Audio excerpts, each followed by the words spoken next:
That Friday night, as I held the watch I had chosen with such care in my hands, I never imagined that my son, Ethan, would take it, look at it with contempt, and say in front of 80 guests, "What a ridiculous gift. You're useless, Mum." I still feel the weight of those words, as if they had just landed on my chest a few minutes ago. My name is Clara Miller. I'm 60 years old, and this is the story I kept hidden for too long, because I was ashamed to admit that my own son, to whom I gave everything, treated me as if I was worth nothing. But today, I'm going to tell it all, because maybe someone needs to hear it. It all started 3 weeks before his 35th birthday. Ethan was living with me in the family house in Greenwich Village, that same house that his father and I bought with years of hard work. He had his own suite on the second floor, he used my car whenever he wanted, and I still cooked his favourite meals on Sundays. I thought we were close, that he needed me as much as I needed him. One April afternoon, while I was watering the hydrangeas in the yard, I heard his voice from the patio. He was talking on the phone with someone. "Yeah, dude, my mum is so basic. She doesn't understand anything about brands or style. I bet she's going to get me something totally outdated for my birthday." He laughed. A cold laugh I didn't recognize. But whatever, I gotta put up with it.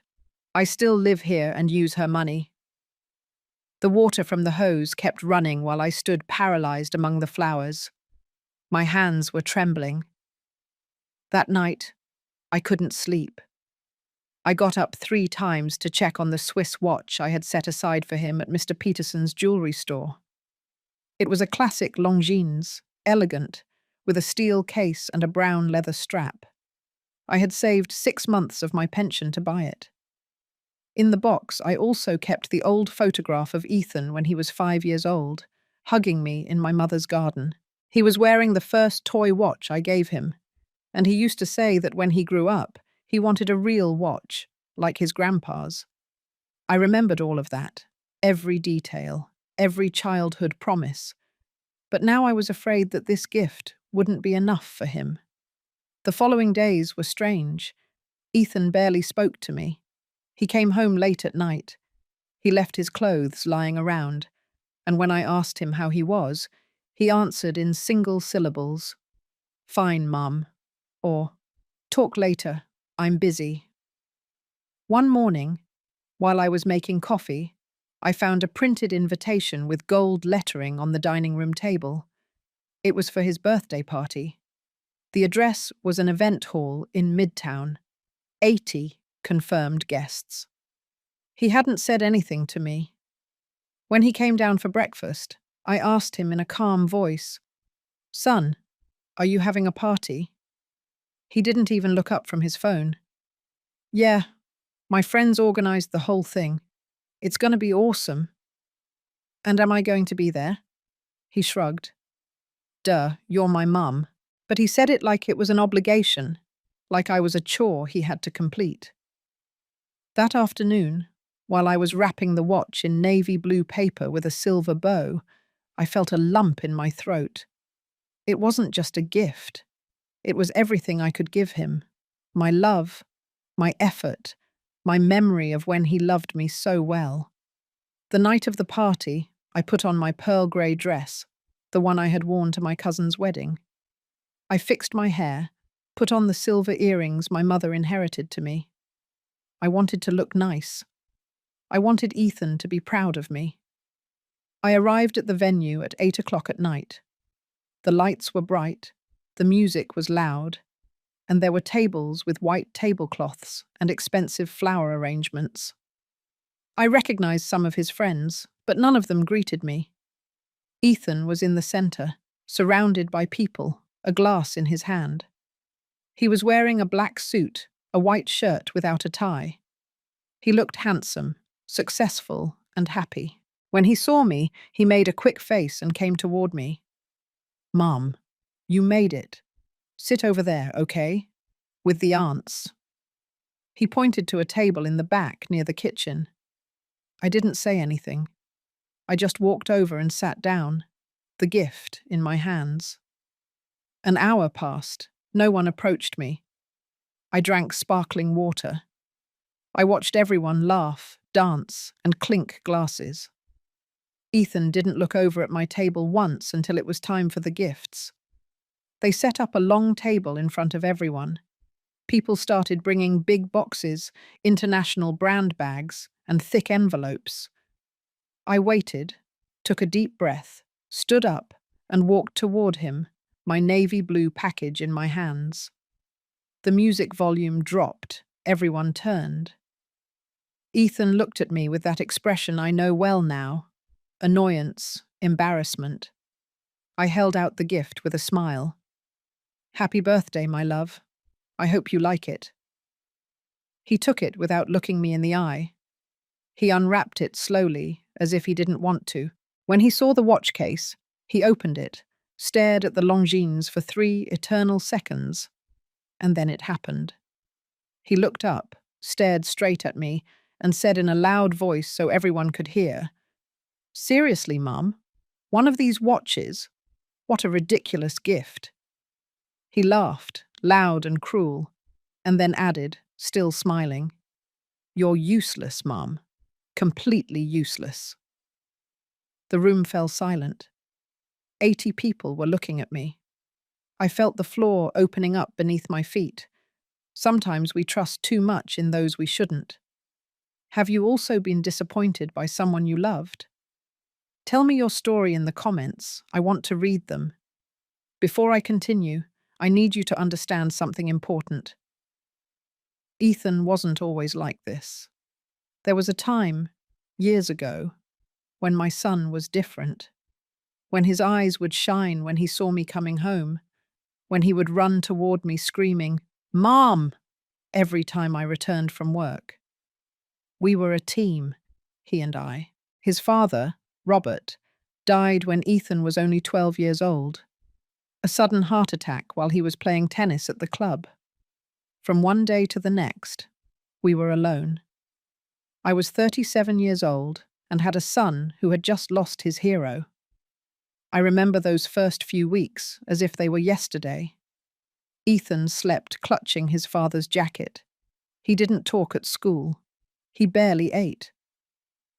One afternoon I found him in Robert's study, sitting in his swivel chair, trying to put on his dress shoes. "I want to be like him, Mum," he told me with tears in his eyes. "I want you to be proud of me." I hugged him so hard that I can still smell his freshly washed hair. From that day on, I worked double shifts. I took extra hours at the accounting firm where I worked. I sold some jewelry that Robert had given me. Also, Ethan could stay in his private school, so he wouldn't lack anything, so he wouldn't feel his father's absence in the form of scarcity. On the weekends, we cooked together. He helped me make the burgers or the macaroni and cheese. His hands would get stained with food, and he would laugh when I put flour on his nose.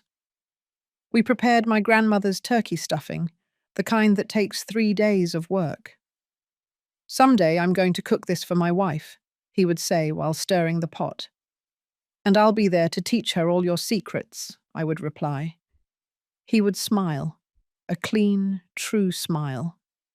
On Sunday afternoons, we would sit in the yard under the oak tree that Robert planted the year Ethan was born. I would read him stories when he was little, and when he grew up, we talked about everything: his dreams, his fears, the girls he liked at school. "Mum, you'll always be with me, right?" he asked me once. He was 14 years old. "Always, my love, until I can't anymore, and even after that." He rested his head on my shoulder. "I'll take care of you when you're old, too. I promise." I kept that promise in my heart like a treasure. When Ethan turned 18 and went to college, I was so proud that I cried throughout his high school graduation ceremony. He would study business administration at NYU, the same as his father. I bought him a new laptop, clothes, and books. Every month I deposited extra money so he could go out with his friends, so he wouldn't feel less than anyone else. Thanks, Mom. You're the best, he would tell me every time, and I felt complete. The first few years were good. Ethan came home on weekends. He brought his friends over. He filled the house with laughter and music. I would prepare food for everyone, and they would tell me, "Mrs. Miller, you're a delicious cook." Ethan would hug me from behind while I was at the stove. "Smells like home, Mum." Those words were worth more than anything. But something began to change when he turned 25. He got his first job at a consulting firm. He earned good money. He wore expensive suits. He went out with people on his level. He met Danielle, a girl from a wealthy family who was studying interior design. She came to the house a few times, but she looked at me strangely, as if my living room wasn't elegant enough, as if my paintings were outdated. "Clara, have you never thought about remodeling?" she asked me once while touching the living room curtains. "This looks really old." Ethan didn't say anything. I just smiled. "I like it this way. It has memories." Danielle made a face. Shortly after, Ethan started coming home less. His calls became shorter. When I asked him if he wanted to eat at home on Sunday, he would say, "I can't, Mum. I have plans." "What plans, son?" "With Danielle. With friends, you know." No, I didn't know. One day I dared to tell him, "Ethan, I feel like we don't spend time together anymore." He was looking at his phone. "Oh, Mum, don't exaggerate. I'm not a kid anymore." I swallowed. "I know, but I'm your mother. That never changes." He sighed, as if I were a burden. After that conversation, I tried not to bother him as much, not to be intense, as he called it. But I missed my son. I missed our talks, our meals, our laughter. The house felt empty even when he was there. Danielle and Ethan broke up a year later. He didn't tell me why. He just came home one night with red eyes and locked himself in his room. I knocked on the door. "Son, are you okay?" "Leave me alone, Mum." I prepared his favourite dinner, chicken pot pie. I left it outside his door with a glass of orange juice. The next morning, the plate was empty in the hallway. There was no thank you. There was nothing. But I was content knowing that at least he had eaten, because that's what mothers do. We settle for crumbs when we used to have feasts of love. Years passed. Ethan had more girlfriends, more jobs, more friends I never met. He became distant, cold, busy. I was still there, waiting, cooking, cleaning his clothes, paying the house utilities. He never asked permission to keep living with me after he turned 30. He just stayed. And I never asked him to leave, because a part of me still believed that one day my son would come back, that the child who hugged me in the garden, who promised to take care of me when I was old, was still in there. Until that night of his birthday, when he looked me in the eye in front of 80 people and called me useless, I still had hope. But the words I heard after his insult showed me the complete truth, and that truth hurt more than anything I had ever felt before.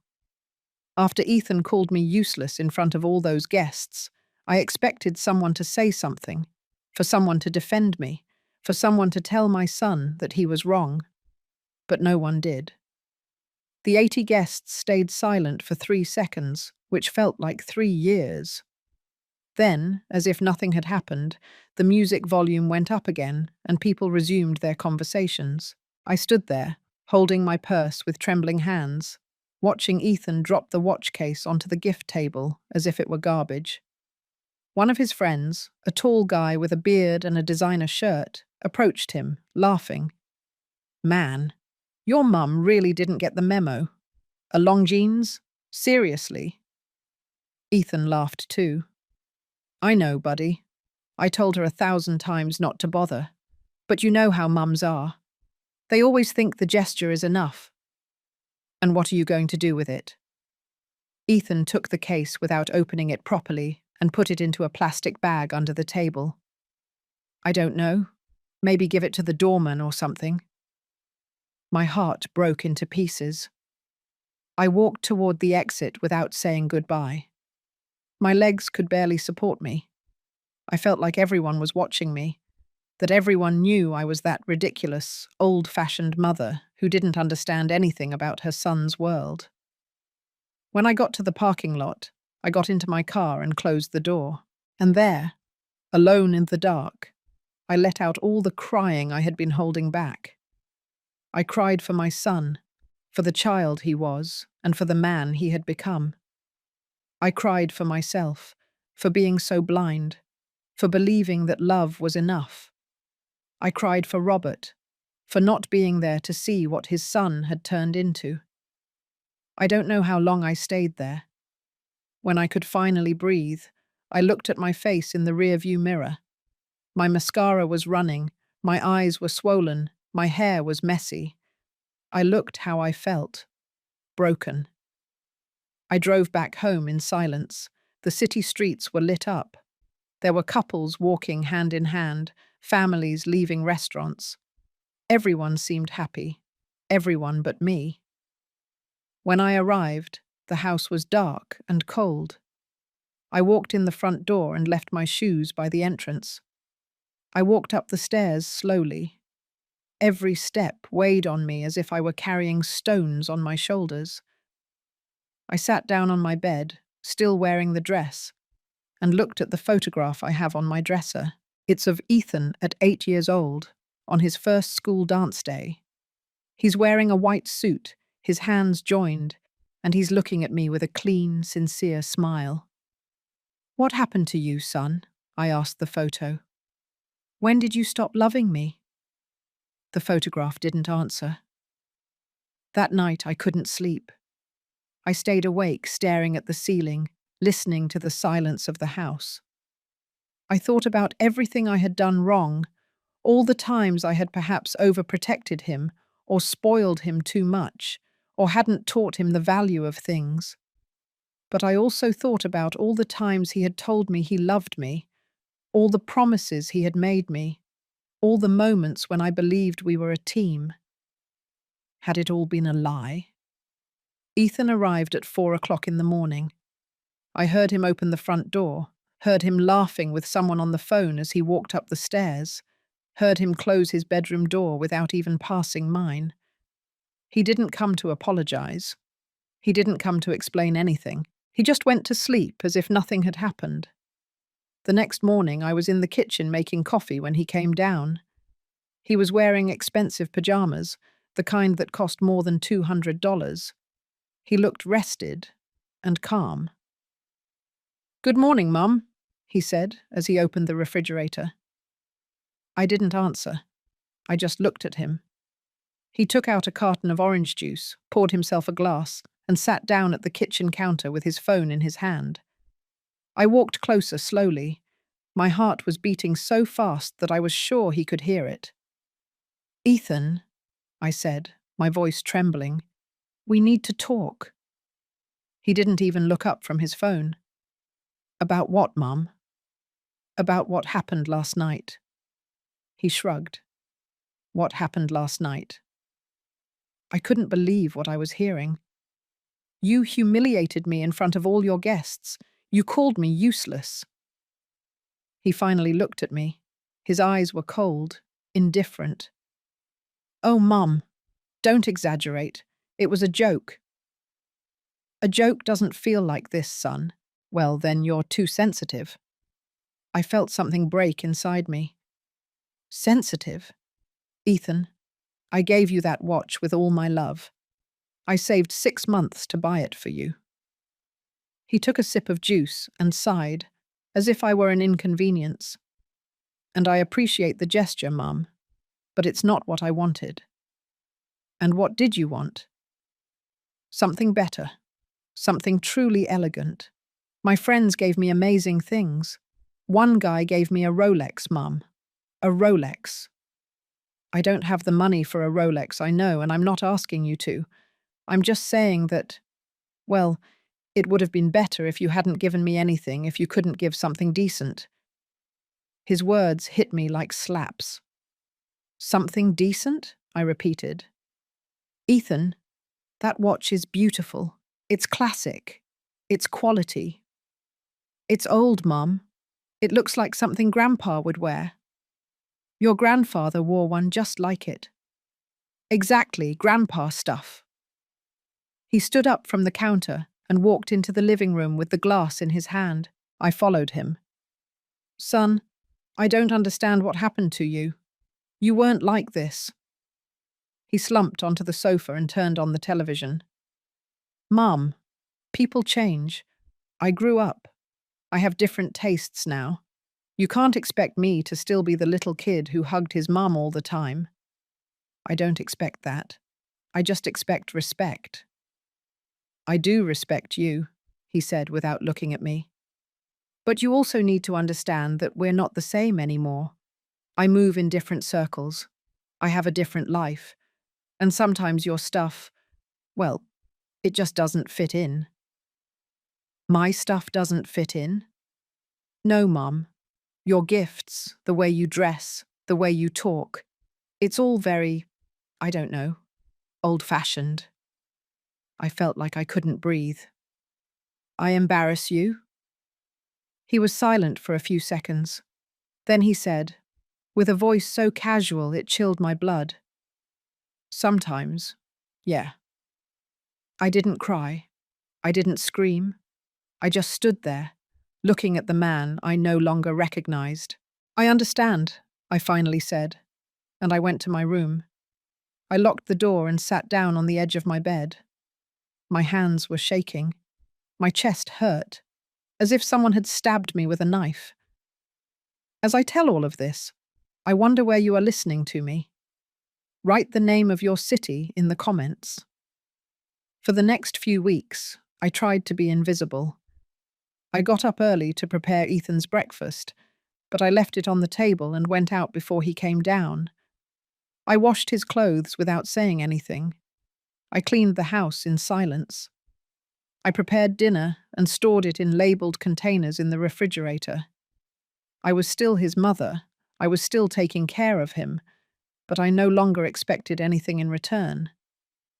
He didn't seem to notice the change either. He continued his routine. He left early. He came back late. He brought friends over sometimes. He used my car when his was in the shop.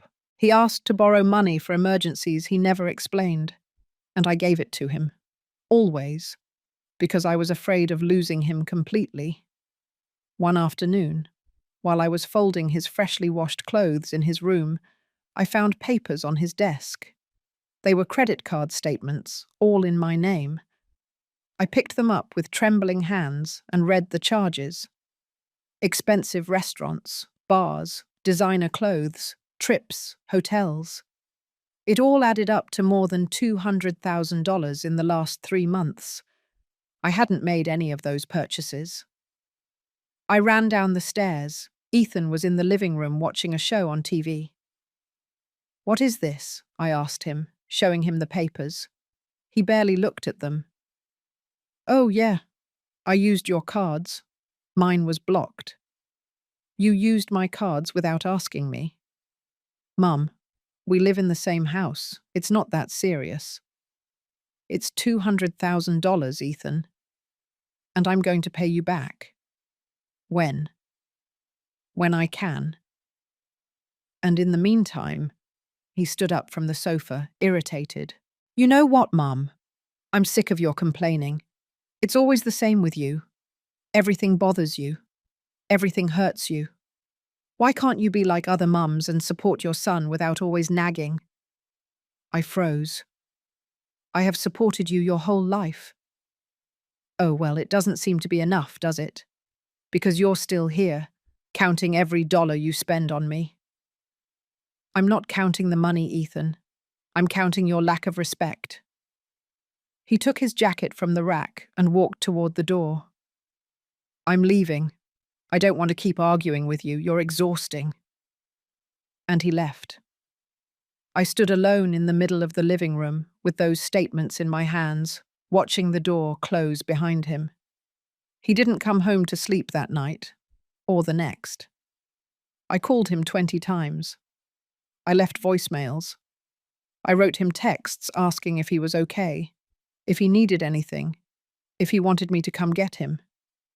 He didn't answer any of them until 3 days later, at 11 o'clock at night, I received a message from him. "I'm fine. I'm at a friend's house. Don't worry." "Don't worry," he said, as if it were that easy, as if a mother could stop worrying about her son, even though that son had hurt her in every possible way. He returned a week later. He didn't knock. He used his key. He went straight up to his room without saying hello. I heard loud music until 3 o'clock in the morning. The next morning, he came down as if nothing had happened. He poured himself coffee. He took a donut from the fruit bowl. "Good morning, Mum." I was sitting at the dining room table with a cup of tea that had already gone cold. "Where were you?" I asked him. "I told you, with a friend." "Which friend? Do I have to report my whereabouts to you now?" "I'm your mother, Ethan. You live in my house." He slammed the coffee cup down on the counter. "Oh, right. Your house. It's always your house, isn't it? You always remind me." "I don't remind you to hurt you. I remind you because you seem to have forgotten." "I haven't forgotten, Mum. But I'm also not going to live asking permission for everything like I'm 15. I'm not asking you to ask permission. I'm asking for respect. I told you I respect you. Your actions say otherwise." Ethan looked at me with those cold eyes I no longer recognized. And then he said something I will never forget. "You know what your problem is, Mum. You never got over Dad's death. And now you want to keep me tied to you as if I could replace him. But I'm not him, and I'm not going to live my life trying to make you happy." I was speechless. He took his keys and left. And I stayed there, sitting in that kitchen full of memories, wondering when everything had broken, when my son had become a stranger, when I had stopped being his mum and had become a nuisance. But the answer would come soon, sooner than I thought, because there are things a mother can endure, and there are things that, even though they hurt, force you to wake up. After that conversation, something changed in me. It wasn't a big change. It wasn't a conscious decision. It was more like a quiet surrender. I stopped fighting. I stopped complaining. I stopped expecting Ethan to go back to being the son I knew. I simply became what he seemed to need, an invisible mother who was there when he needed her, but who didn't bother him when he didn't.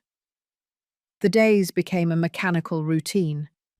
I got up at 6 o'clock in the morning, made coffee, left breakfast ready, cleaned the house, although Ethan didn't seem to notice, washed his clothes, ironed his shirts, and tidied his room when he went out. I did all that without expecting a thank you, because I had already learned it wouldn't come. One morning, while making his bed, I found a manila envelope under his pillow. It was open. The way it was placed, it was obvious he wasn't trying to hide it. I hesitated for a moment. I didn't like going through my son's things. I had never done it. But something in my gut told me I needed to see what was inside. I pulled out the papers with trembling hands. They were legal documents, contracts. And on the first page, I saw something that chilled me to the bone. Application for property deed transfer. Property location, Greenwich Village, New York City. Current owner, Clara Miller. Transfer applicant, Ethan Miller. I read the document 3 times to make sure I was understanding correctly. My son was processing papers to take over my house. I kept reading. There were copies of my ID, my birth certificate, and the property title. Everything was taken from my personal file, from the drawer of my desk that I never locked because I never imagined I would need to. There was a handwritten note in the corner of the document, in Ethan's handwriting. Ask Attorney Smith if it's possible to expedite the process. Need liquidity, house value approx. $8 million. $8 million. My house was worth $8 million, and my son wanted to sell it. I sat down on the edge of his bed because my legs wouldn't hold me. The envelope fell from my hands, and the papers scattered on the floor. I took a deep breath. Once, twice, 3 times. I tried to find a logical explanation.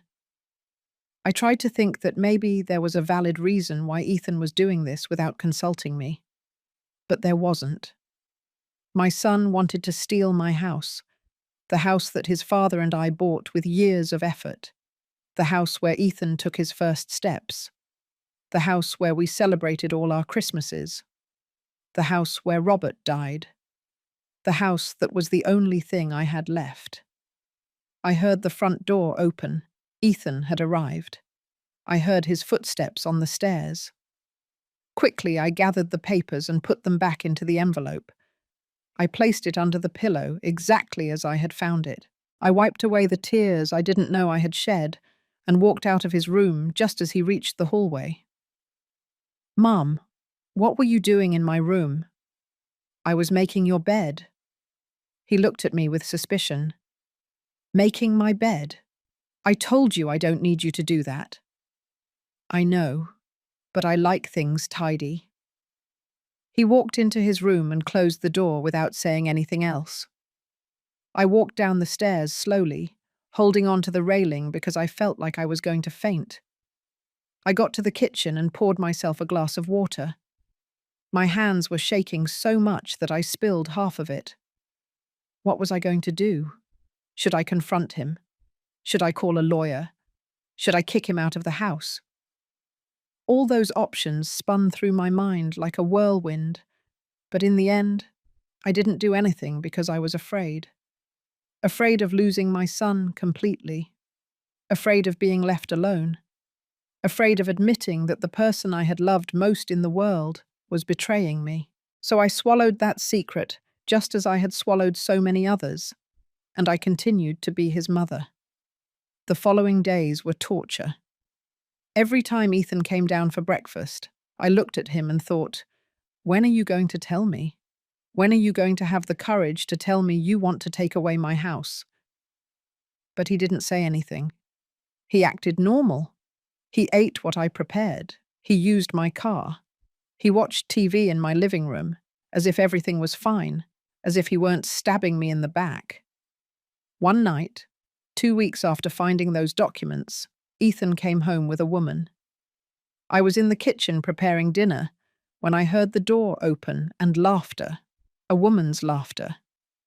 I looked into the living room and saw a young girl, about 25 years old, blonde, wearing tight clothes and high heels.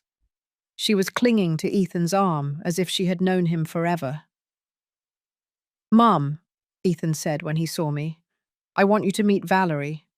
Valerie, this is Clara, my mom." The girl extended her hand to me with a smile that didn't reach her eyes. "Nice to meet you, Mrs. Miller." "Likewise," I replied. Ethan took her straight to the living room. "Want some dinner, Val? My mum is a really good cook." "Oh no, babe. I already ate. Besides, I have to watch my diet." They sat down on the sofa. He turned on the television. She took off her shoes and put her feet on the coffee table. My feet had never been on that table. I returned to the kitchen and continued preparing dinner, even though I was no longer hungry. Every so often I heard their laughter, their quiet conversations, the sound of their kisses. I felt like a stranger in my own house. After a while, Ethan came into the kitchen. "Mum, Valerie is going to stay the night." I looked at him, surprised. "Stay the night? Here?" "Yeah, here. Got a problem with that?" 1,000 problems, I wanted to tell him, but I only said, "No, none." "Perfect. Then we'll head up to the room." And he left. I stood there with a spoon in my hand, watching my son walk up the stairs with this woman he had just met. That's one thing a mother shouldn't have to hear in the house where she raised her son. The next morning, Valerie came down first. She was wearing one of Ethan's shirts and nothing else. She walked to the kitchen barefoot, opened the refrigerator as if it were her own home, and took out a yogurt. "Morning," she said without looking at me. "Good morning." She sat down at the counter and ate her yogurt while looking at her phone. She didn't make conversation. She didn't ask anything. She was just there, taking up space. Ethan came down 20 minutes later, freshly showered, smelling of my expensive soap that I saved for special occasions. "Did you already eat breakfast, Val?" "Yeah, babe. Although your mum doesn't have almond milk. She only has regular milk." Ethan looked at me as if I had committed an unforgivable mistake. "Mum? Next time, buy almond milk, okay?" I nodded without saying anything. Valerie left after breakfast. Ethan walked her to the door. They said goodbye with a long kiss that I tried not to see. When he returned, I was collecting the plates. "Did you like Valerie?" he asked me. "I don't know her, but you like her, don't you?" "Yeah, she seems nice. She's amazing. She's a model. She works for international brands. She's super successful." "That's great." "And she loves me. For real. Not like the others." I looked him in the eye. I wanted to ask him, "And do you love me? Do you still love me even though you're processing papers to take away my house?" But I didn't. I just smiled at him and continued washing the dishes. As I tell all of this, I wonder where you are listening to me. Write the name of your city in the comments. Valerie started coming over more often, 3 times a week, then 4. Then she stayed for entire weekends. She always treated me with that cold, distant courtesy. Never rude, but never warm. As if I were the housekeeper. One Saturday afternoon, they were both in the living room watching a movie. I walked past with a laundry basket full of clean clothes. "Mrs. Miller," Valerie called out to me, "can you bring me a glass of water with ice?" I stopped. I looked at her. She was smiling, waiting. "Sure," I said. I went to the kitchen. I prepared the glass of water with ice. I brought it to her. "Thanks," she said without looking at me. Ethan didn't even turn around. That night, while folding laundry in my room, I heard voices in Ethan's room. They were talking loudly, arguing. I walked closer to the door and listened. "I don't understand why you still live here, Ethan," Valerie was saying. "You're 35 years old. You should have your own place." "I know, but it's complicated." "What's complicated? Your mum keeps you like you're a kid." "She doesn't keep me. I pay for my things." "Oh, really? Do you pay rent? Do you pay utilities?" Silence. "That's what I thought," Valerie continued. "Look, babe, if we want to have a future together, you need to be independent. You need your own space. I can't keep coming to your mum's house." "I know, and I'm going to do it." "When?" "Soon. I'm already working on it." "Working on what?" Another silence. "On selling this house." My heart stopped beating. "Selling the house?" Valerie asked. "Is it your house?" "Technically it's Mum's, but my dad bought it, and I'm the only heir, so it's really mine." "Does your mum know you want to sell it?" "Not yet, but I don't think she'll care. She can just rent something smaller. She's old now. She doesn't need all this space." "And what are you going to do with the money?" "Buy an apartment in Chelsea, close to your work. Invest some. Start my business." "That sounds perfect, babe. It's about time you became independent." They kissed. I heard the sound, and I stayed there, on the other side of the door, my soul in pieces. My son was going to sell my house. He was going to leave me with nothing. And worst of all, he was doing it without guilt. As if I didn't matter. As if my years of sacrifice were worth nothing. I went back to my room in silence. I closed the door. I sat down on the bed. And for the first time in a long time, I didn't cry, because there was something stronger than sadness growing inside me. Something I hadn't felt in years. Clarity. That night, I took an old shoebox out of my closet. Inside, I kept important documents. I found the house title. It was in my name. Only my name. Robert and I had agreed on that from the beginning. He used to say, "If anything happens to me, I want everything to be in your name, so no one can ever take anything away from you." Now I understood why. I also found my bank statements. I had some savings, not much, but some, and I had my monthly widow's pension. I could survive if I had to. I put everything back in the box, and I hid it at the back of my closet, behind my winter coats. Then I lay down, and for the first time in weeks, I slept peacefully. Because even though I didn't know exactly what I was going to do yet, one thing was clear. I wasn't going to let my son steal from me. I wasn't going to let him treat me like garbage. I wasn't going to be invisible anymore. The following days were strange. I continued my routine, but something inside had changed. I observed more. I listened more. I made a mental note of everything Ethan did or said.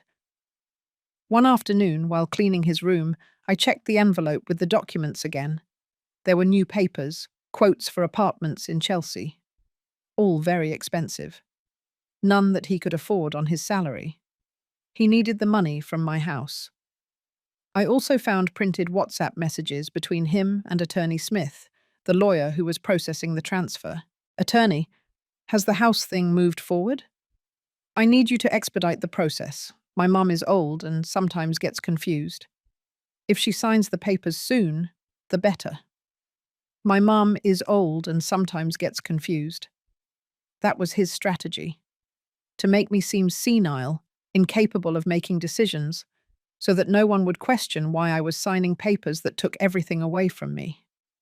I felt my blood boil, but I didn't say anything. I put everything back exactly as I found it. And I waited, because I had learned something during those months of pain and silence. Sometimes, the best strategy is to let the enemy think they have won until you take everything away from them in one fell swoop. And that blow was getting closer and closer. 3 weeks after finding those documents, something happened that changed everything. Ethan went on a business trip to Boston. He was going to be gone for 5 days. He told me on Monday morning while I was making coffee, "Mom, I'm going to Boston. I'll be back Friday." Business trip? Yeah, a conference. I already left my suitcases ready in my room. "Can you bring them down to the car?" He didn't ask me. He ordered me.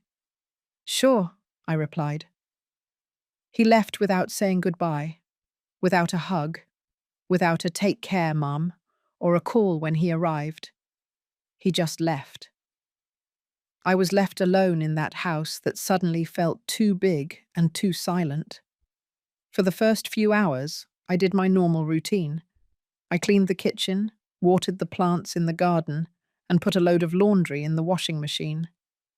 But around noon, something in me shifted. I was standing in front of Ethan's closed bedroom door, a mop in my hand, and I thought, there has to be more. There has to be something I haven't seen.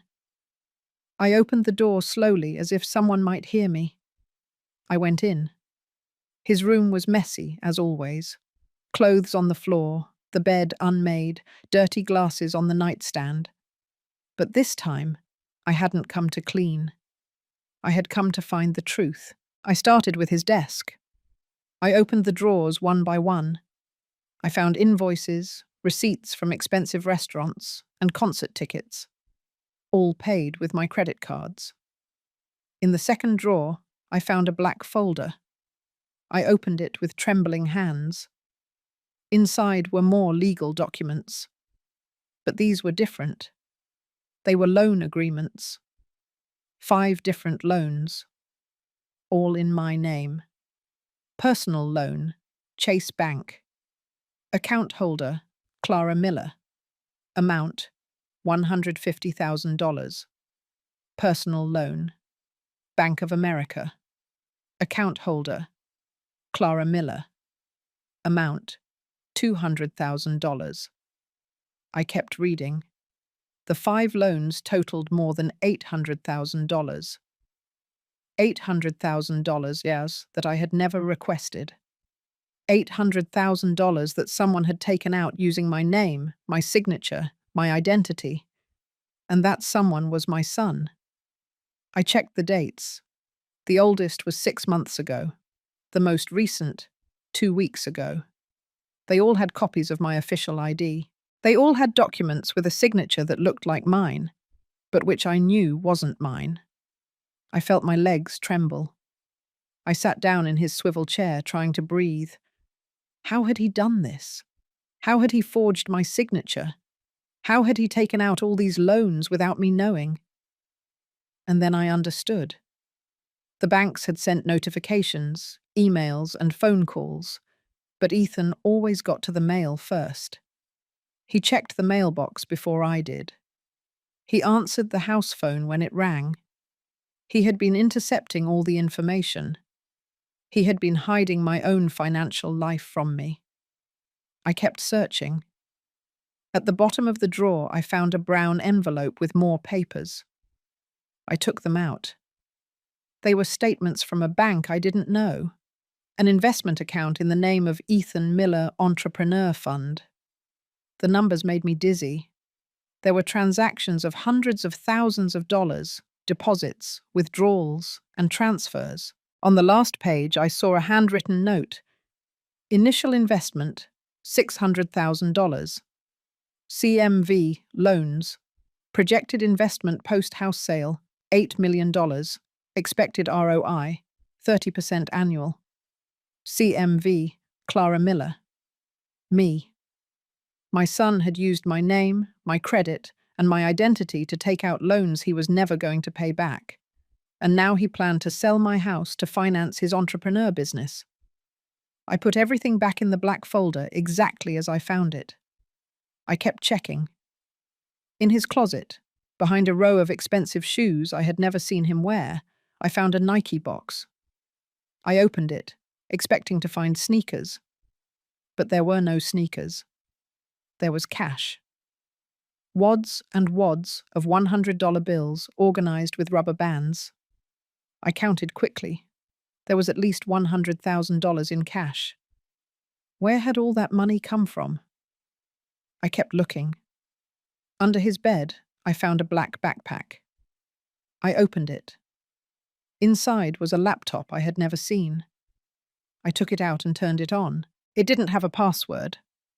The screen lit up and the desktop appeared.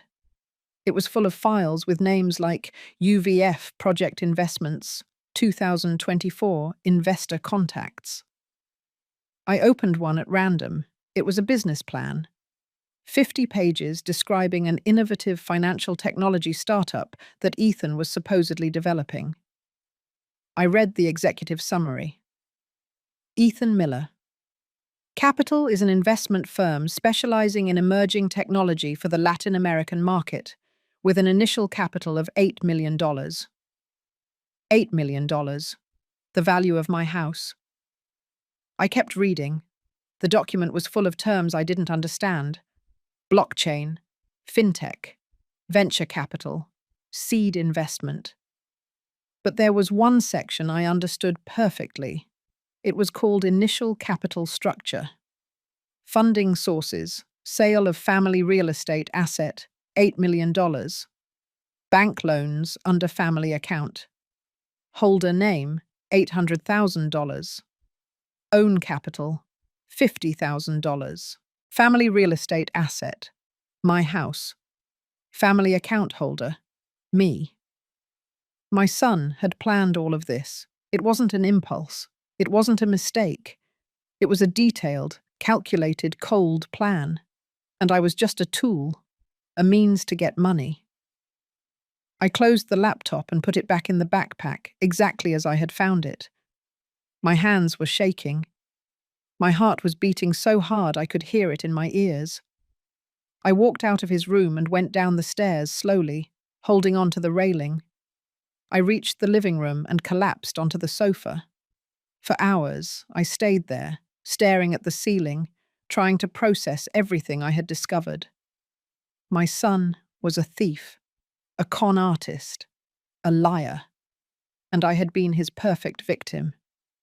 The trusting mother who never questioned anything, who always believed in him, who always defended him. I got up from the sofa and went to the kitchen. I took a pitcher of iced tea out of the refrigerator that I had prepared that morning. I poured myself a glass and drank it in one gulp. I needed to think clearly. I needed a plan. Because now that I knew the complete truth, I couldn't keep acting as if I knew nothing. But I couldn't confront him directly either. Not yet. Because if Ethan realized I had discovered everything, he could accelerate his plans. He could force me to sign papers. He could become dangerous. No. I needed to be smart, patient, and strategic. I went to my room and took out my phone. I searched on Google for how to protect property from fraud. I read for hours, legal articles, forums, government pages. I learned that I could put a notice of non-transfer in the public property registry. That would prevent anyone from selling my house without my explicit and verified consent. I learned that I could report the identity theft for the loans, that I could request that they be cancelled because I had never authorized them. I learned that I had rights, that I had options, that I was not defenseless. The next day, Tuesday morning, I dressed in my best clothes. A navy blue pantsuit I had bought for my sister's funeral 3 years ago. I put on makeup. I fixed my hair.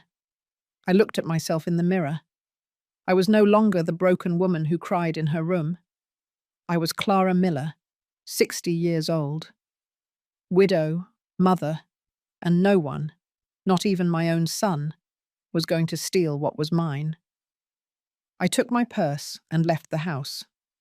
My first stop was the bank, the Chase Bank where we had held our family account for 20 years. I asked the account executive to review all my financial products. Mrs. Miller, I see you have a checking account, a savings account, 2 credit cards, and… Oh yes, a personal loan you took out 4 months ago. A personal loan?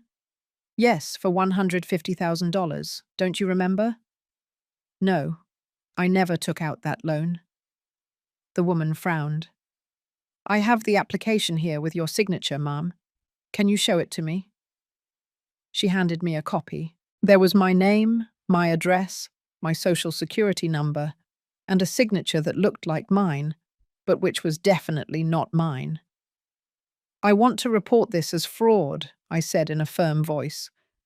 The executive became nervous. Ma'am, this is very serious. We would need to start an investigation. Do you have any idea who could have done this? I hesitated for a moment. Telling the truth meant admitting that my son was a criminal. It meant destroying our relationship forever. It meant that everyone would find out about my shame. But keeping quiet meant losing everything. Yes, I finally said. I know who it was. Who? My son. The woman's eyes widened in surprise, but she quickly composed herself and took notes. I understand. This is more common than you think, ma'am. We need you to file a formal complaint. I'll give you the forms and guide you through the process. I spent 2 hours at that bank. I filled out forms, gave statements, and signed documents. When I left, I felt an enormous weight had been lifted from my shoulders. My second stop was the public property registry.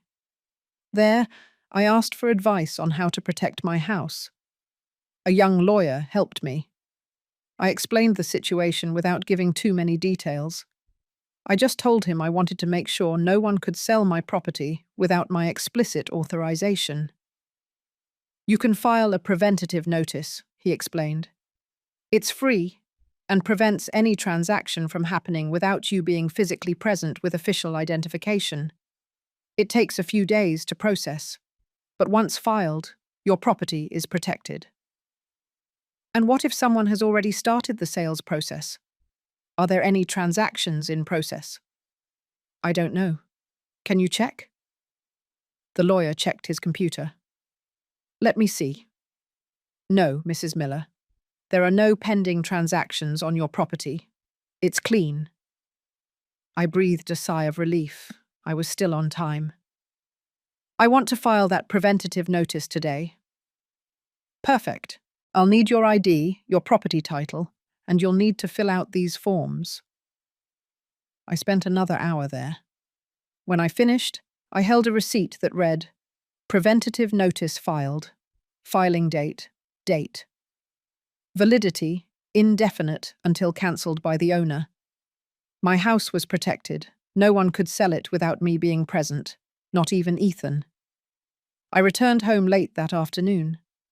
I was physically and emotionally exhausted, but for the first time in months, I felt like I had control over my life. That night, while preparing dinner just for myself, my phone rang. It was Ethan. I hesitated for a moment before answering. Hello? Mum, how are you? His voice sounded normal, casual, as if he cared. Fine, son. And you? Good. Good. The conference is interesting. Hey, have you gotten any calls from the bank? My blood ran cold. The bank? Which bank? I don't know. Any of them. I left a credit card payment pending and sometimes they call the house. He was lying. I knew because now I knew the truth. No, I haven't received any calls. Oh, perfect. If they call, don't answer, okay? Those bank people are really insistent. All right, son. Hey, Mom. Yes? Are you okay? You sound weird. For a second, I was tempted to tell him everything, to shout that I knew what he had done, that I knew he was stealing from me. But I held back. I'm fine, Ethan. Just tired. Okay.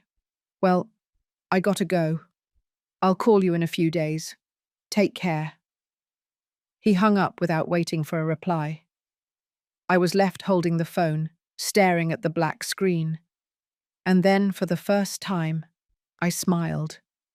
Because Ethan didn't know that I already knew. He didn't know that I had already protected my house.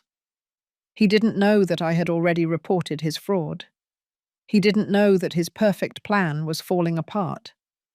And when he returned from Boston, he was going to meet a very different mother. A mother who was no longer going to keep quiet. A mother who was no longer afraid. Because I had discovered something important during those hours of pain and searching. When you have nothing left to lose, you become dangerous. And Ethan was about to discover exactly how dangerous his mother could be. Ethan returned from Boston on Friday night. I was in the living room reading a book when I heard his key in the door. He walked in, dragging his suitcase, his hair messy, and dark circles under his eyes. He looked tired. Hi, Mom, he said without looking at me. Hi, son. How was the trip? Good. Productive. He left the suitcase at the foot of the stairs and went straight to the kitchen. I heard him open the refrigerator, pour water, and close the door. He returned to the living room with the glass in his hand. Did anything happen while I was gone? My heart beat faster, but my voice came out calm and controlled. No, everything normal. Are you sure? No one came from the bank? No weird letters arrived? No, Ethan. Why do you ask? He shrugged. No reason. Just curious. He took a sip of water and went to his room. I stayed there, with the book in my hands, feeling the adrenaline rush through my veins. He still didn't know anything. The next few days were strange. I continued my normal routine on the outside, but inside, I was a different person. Every morning, I woke up with a purpose. Every night, I went to bed knowing I was closer to the final truth. On Tuesday, I received a call from the bank. It was the executive who had helped me. "Mrs. Miller, I'm calling to inform you that the bank accepted your fraud report. We are going to cancel the $150,000 loan. You will not have to pay anything. Additionally, we've initiated an internal investigation." "And what happens to the person who committed the fraud?" There was a pause. "If you decide to file a criminal complaint, the bank will support it with all the necessary evidence. But that decision is yours, ma'am." "I understand. Thank you, Chit." I hung up the phone, my hands shaking. Filing a criminal complaint against Ethan meant he could go to jail. It meant destroying his life. It meant admitting to the world that my son was a criminal. Could I do that? Could a mother do that? I didn't have an answer yet. On Wednesday, Valerie came to the house. She arrived at noon in an Uber, carrying shopping bags from expensive stores. Ethan wasn't there. He had gone to work. She rang the doorbell. I opened it. "Hi, Mrs. Miller. Is Ethan here?" "No, he left. He didn't tell me what time he'd be back." "Oh, what a pain. He told me I could come. Well, can I wait inside?" I wanted to tell her no, that this was my house, and she had no right to come in whenever she wanted. But I held back. "Come in." She walked in as if it were her own home. She left the bags in the living room. She took off her shoes. She threw herself onto the sofa. "Can you bring me a water, ma'am?" That word, can. It wasn't a question. It was an order disguised as courtesy. I went to the kitchen.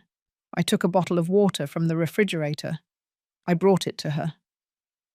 "Thanks," she said without looking at me, her eyes glued to her phone. I sat down in the individual armchair across from her.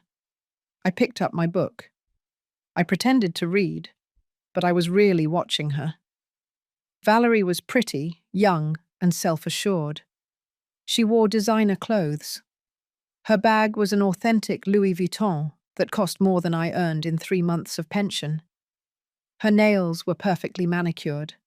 Her hair, freshly styled at the salon. She represented everything Ethan wanted to be. Successful, glamorous, part of a world I didn't understand. After a few minutes, she looked at me. "Mrs. Miller, can I ask you something?" "Of course." "Have you ever thought about moving to a smaller place? I mean, this house is huge for just one person." I felt my blood boil, but my voice came out calm. "I'm not alone. I live with my son." "Yes, but Ethan is grown up. Sooner or later he's going to leave, and you'll be left here alone in this huge house. Doesn't that scare you?" "No. This is my house. My husband and I bought it many years ago. It holds memories. It has history." Valerie made a face. "Memories don't pay the electricity bill, ma'am, or the water, or the maintenance. A house like this must cost a lot of money to keep up." "I manage." "Well, I'm just saying it would be more practical to sell and buy something smaller, more modern, and with the money left over you could invest it, make your money grow." Now I understood. Valerie wasn't making casual conversation.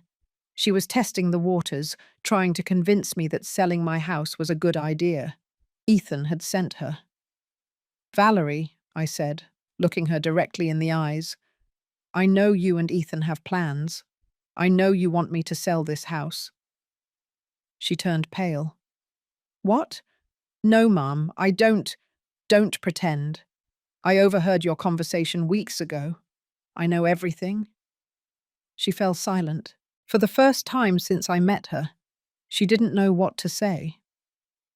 "And I want you to tell Ethan something for me," I continued. "This house is not for sale. It will never be.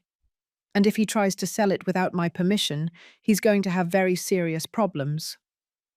Valerie stood up from the sofa. She quickly grabbed her bags. I don't know what you're talking about, Mum. I just came to see Ethan. Of course. And now you can leave. There's no need for you to wait for him. She walked out of the house without saying goodbye.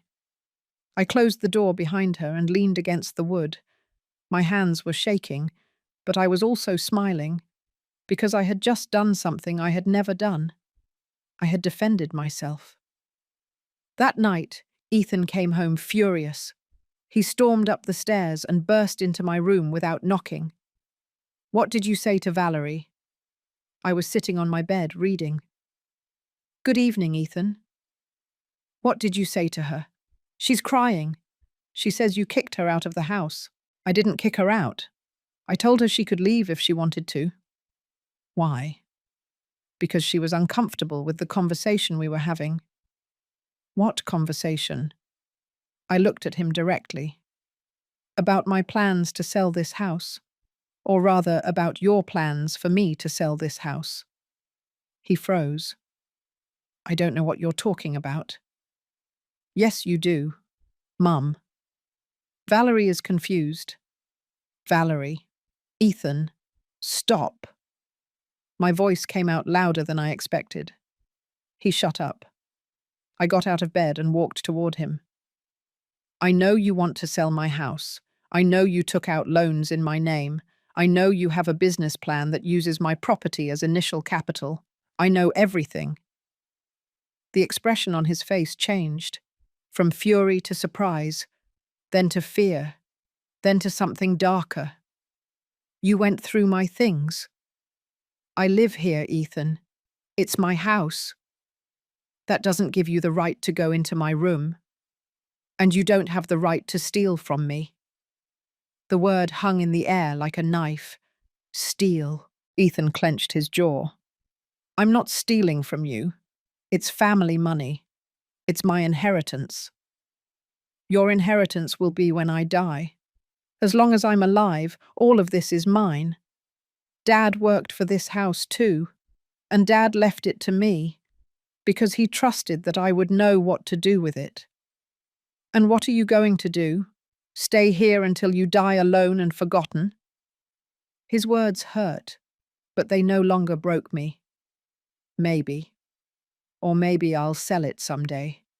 But it will be my decision, not yours. I'm your son, your only son.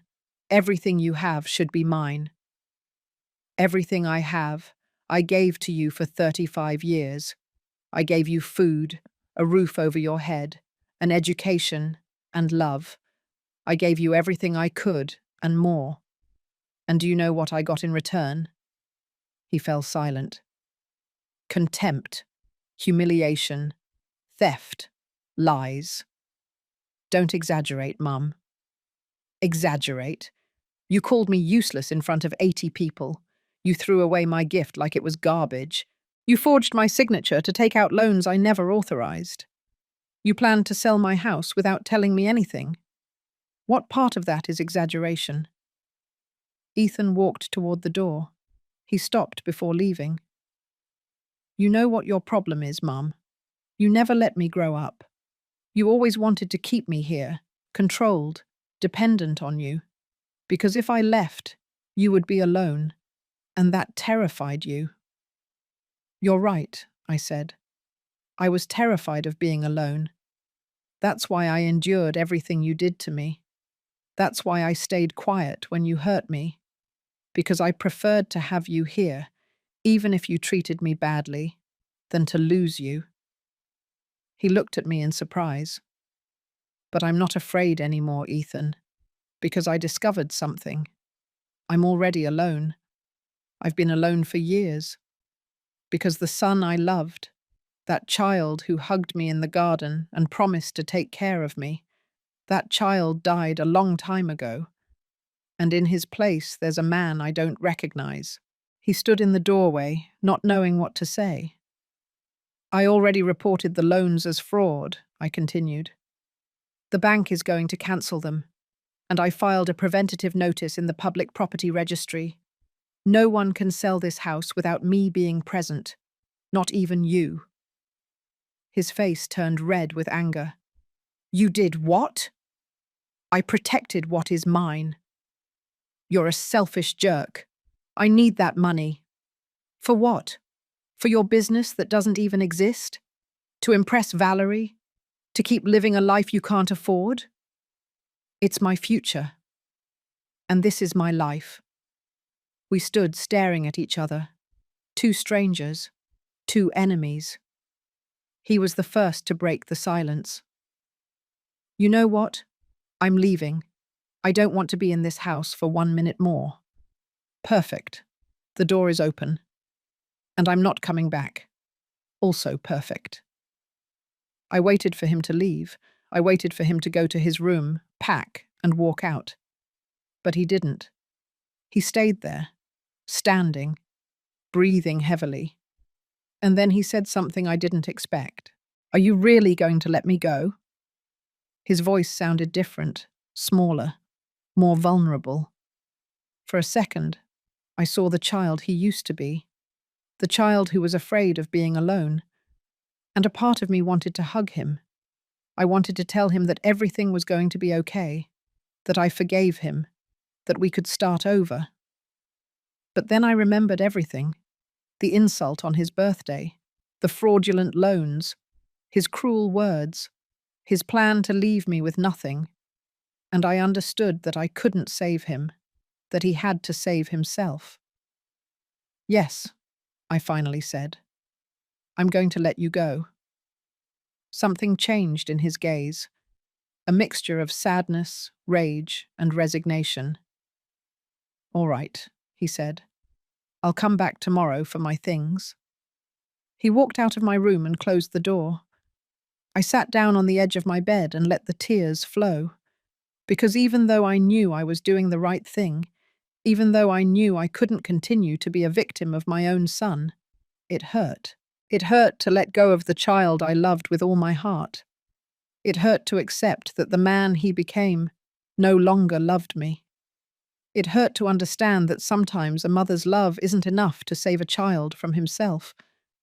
I cried for hours, and when I had no tears left, I got up, washed my face, and looked in the mirror. My eyes were red and swollen, my hair messy, my face tired. But I also saw something else. I saw strength. I saw dignity. I saw a woman who had decided not to be a victim ever again. The next morning, Ethan came downstairs with 3 large suitcases. I was in the kitchen making coffee. We didn't talk. He loaded the suitcases into his car. He made 3 trips. He didn't look at me once. When he finished, he came in one last time. He stood at the entrance to the kitchen. "Mom." I looked at him, waiting. "I'm going to get that money another way.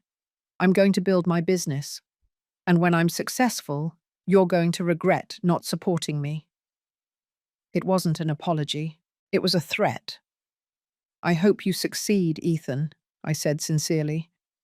"I really do, but not at the cost of destroying me." He didn't reply. He took my car keys from the table. "The keys," I said, holding out my hand. "What? That car is mine." "The keys, please." He thought about it for a moment. Then he slammed them down on the table.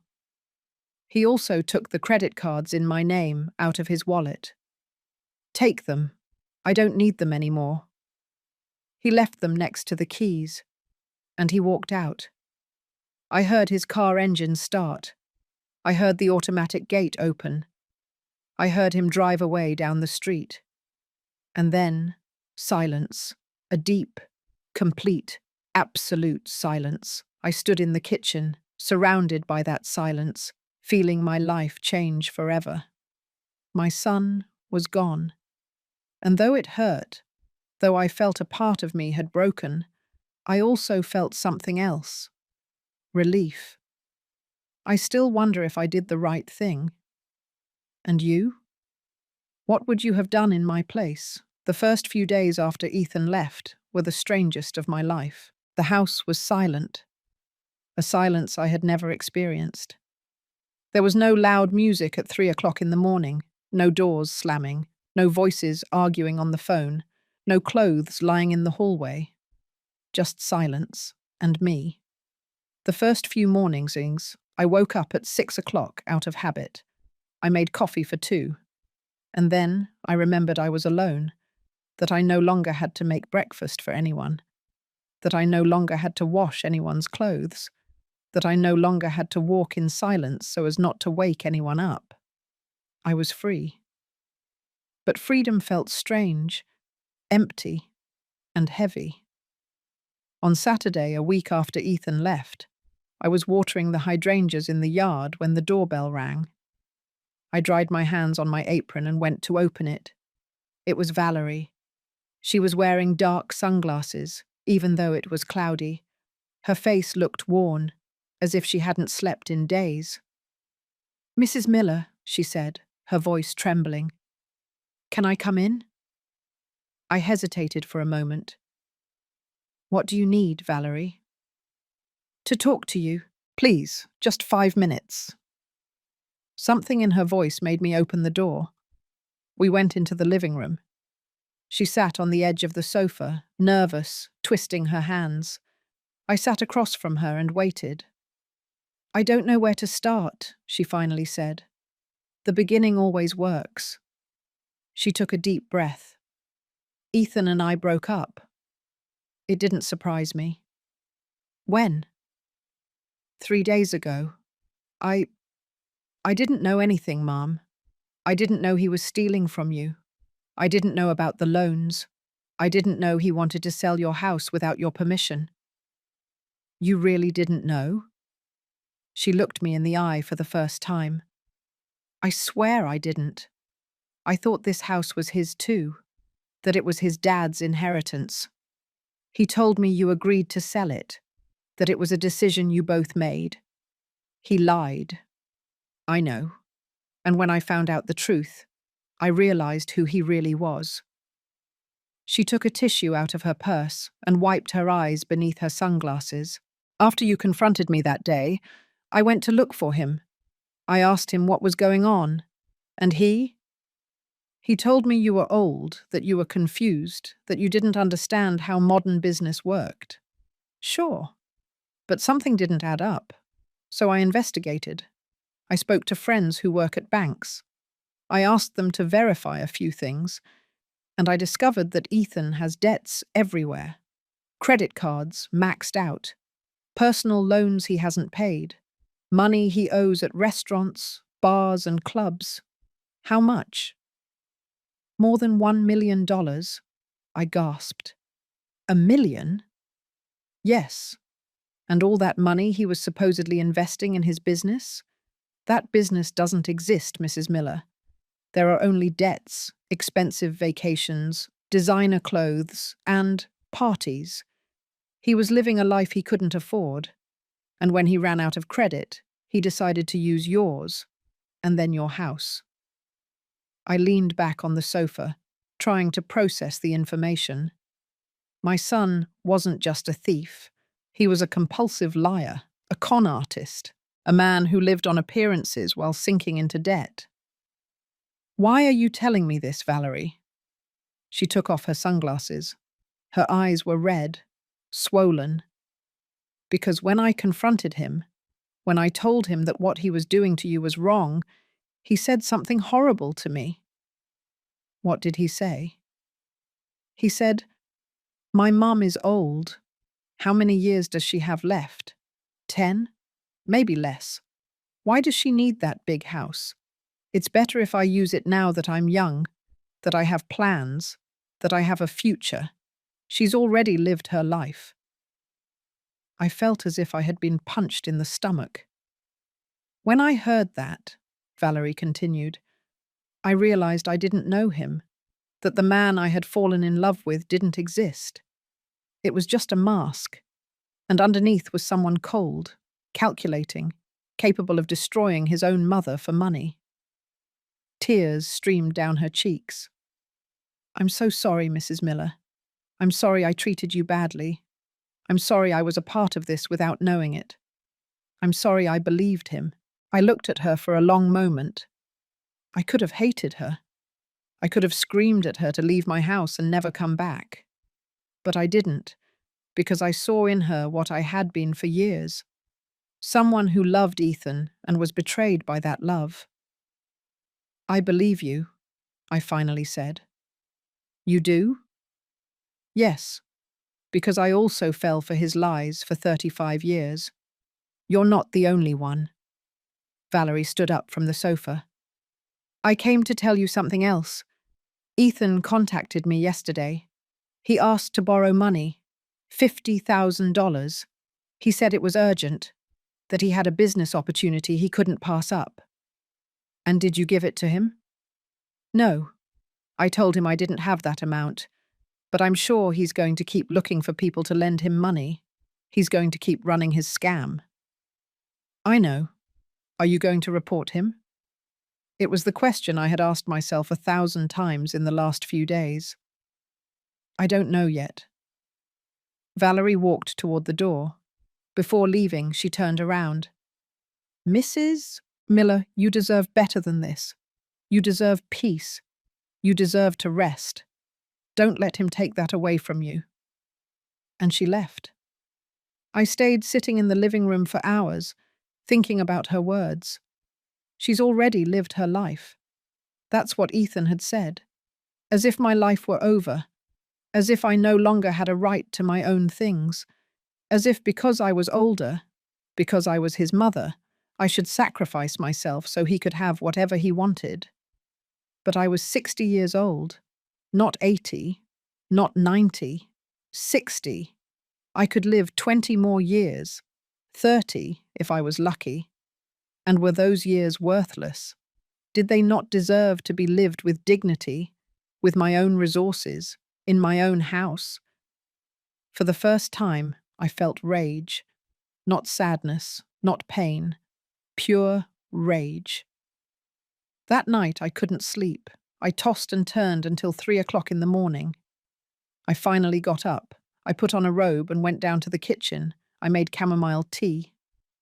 I sat down at the dining room table, my hot cup in my hands. And then I saw my phone on the table. I picked it up. I searched for my sister Patricia's number. Patricia lived in Dallas. We hadn't spoken in 3 years.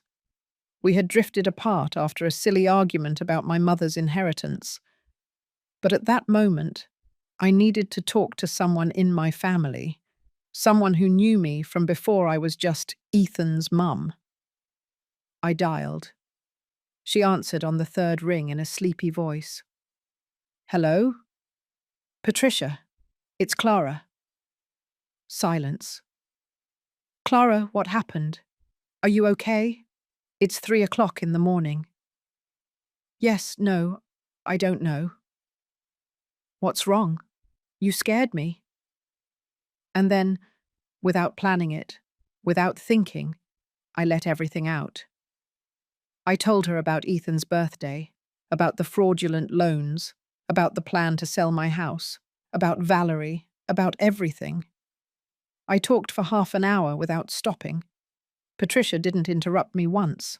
She just listened. When I finished, there was a long silence. Then I heard her voice, firm and clear. "Clara, you need to report him to Patty. He's my son. He's a criminal. Patricia." "No. Listen to me. I know you love him. I know he's your weakness. And if you don't stop him now, he's going to keep doing it. He's going to find other people to steal from. Other mothers. Other Valeries.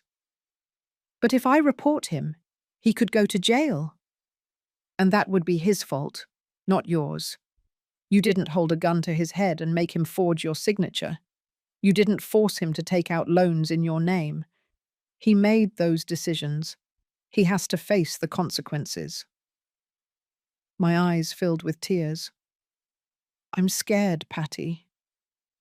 I know, sis, but you have to be strong for you, for your future, for all the women who have been betrayed by their own children and have stayed quiet out of fear. I took a deep breath. What if I regret it? What if you don't, and he comes back in 6 months to try again? What if next time he manages to steal your house? What if you end up on the street? She was right. Think about it, Patricia continued. Get some sleep. And tomorrow, if you decide to report him, I'll fly over. You're not going to be alone in this, I promise. Thank you, Patty. I love you, sis. I've always loved you, even though we haven't talked. I love you too. We hung up. I finished the cold tea and went up to my room. This time, I could sleep. The next day, Monday, I woke up early. I put on my navy blue suit. I put on makeup. I fixed my hair. I looked in the mirror. I was no longer the broken woman who cried in her room. I was Clara Miller. And I had a decision to make. I took my purse and left the house. My destination was the district attorney's office. The trip took me 40 minutes by Uber. All the way there, my heart beat fast. My mind screamed at me to turn back. Don't do it. He's your son. But I also remembered his words. She's already lived her life. I remembered him calling me useless. I remembered him planning to leave me on the street. And I kept going. I arrived at the office. It was a grey, cold building, full of sad people waiting for their turn. I stood in line. When it was my turn, a middle-aged woman with glasses helped me. How can I help you, ma'am? I took a deep breath. I've come to file a complaint for fraud and document forgery. Do you know who committed the crime?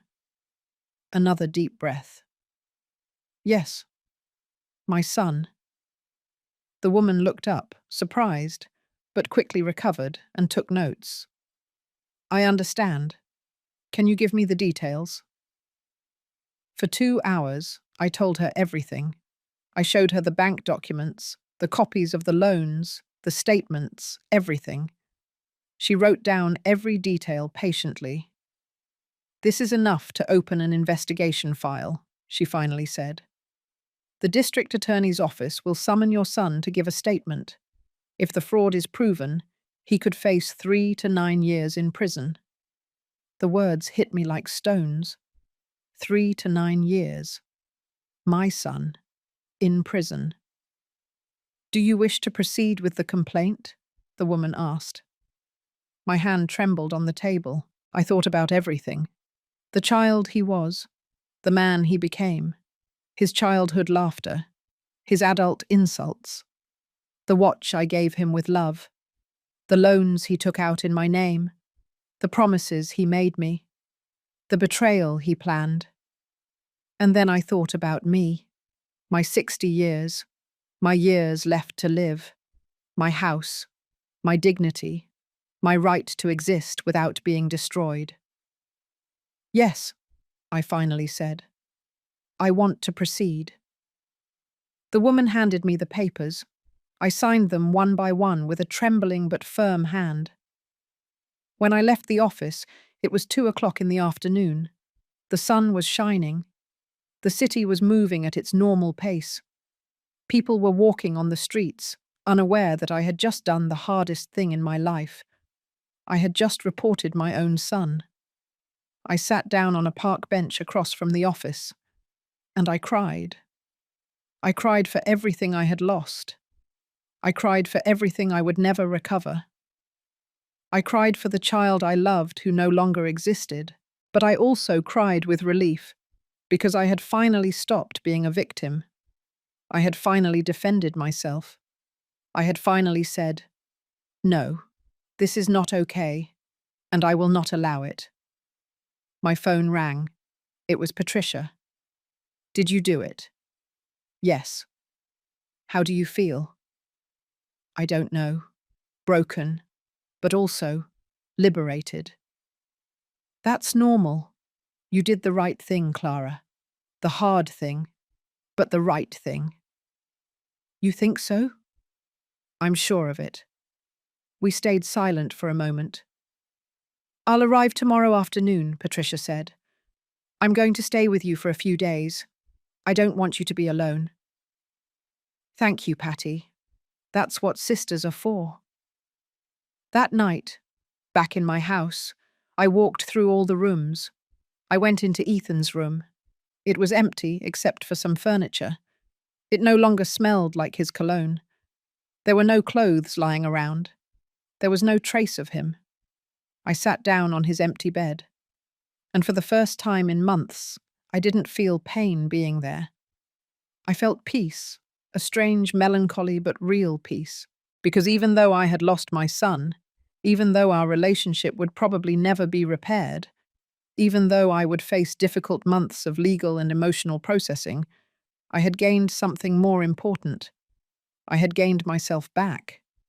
I had recovered my voice, my dignity, my life.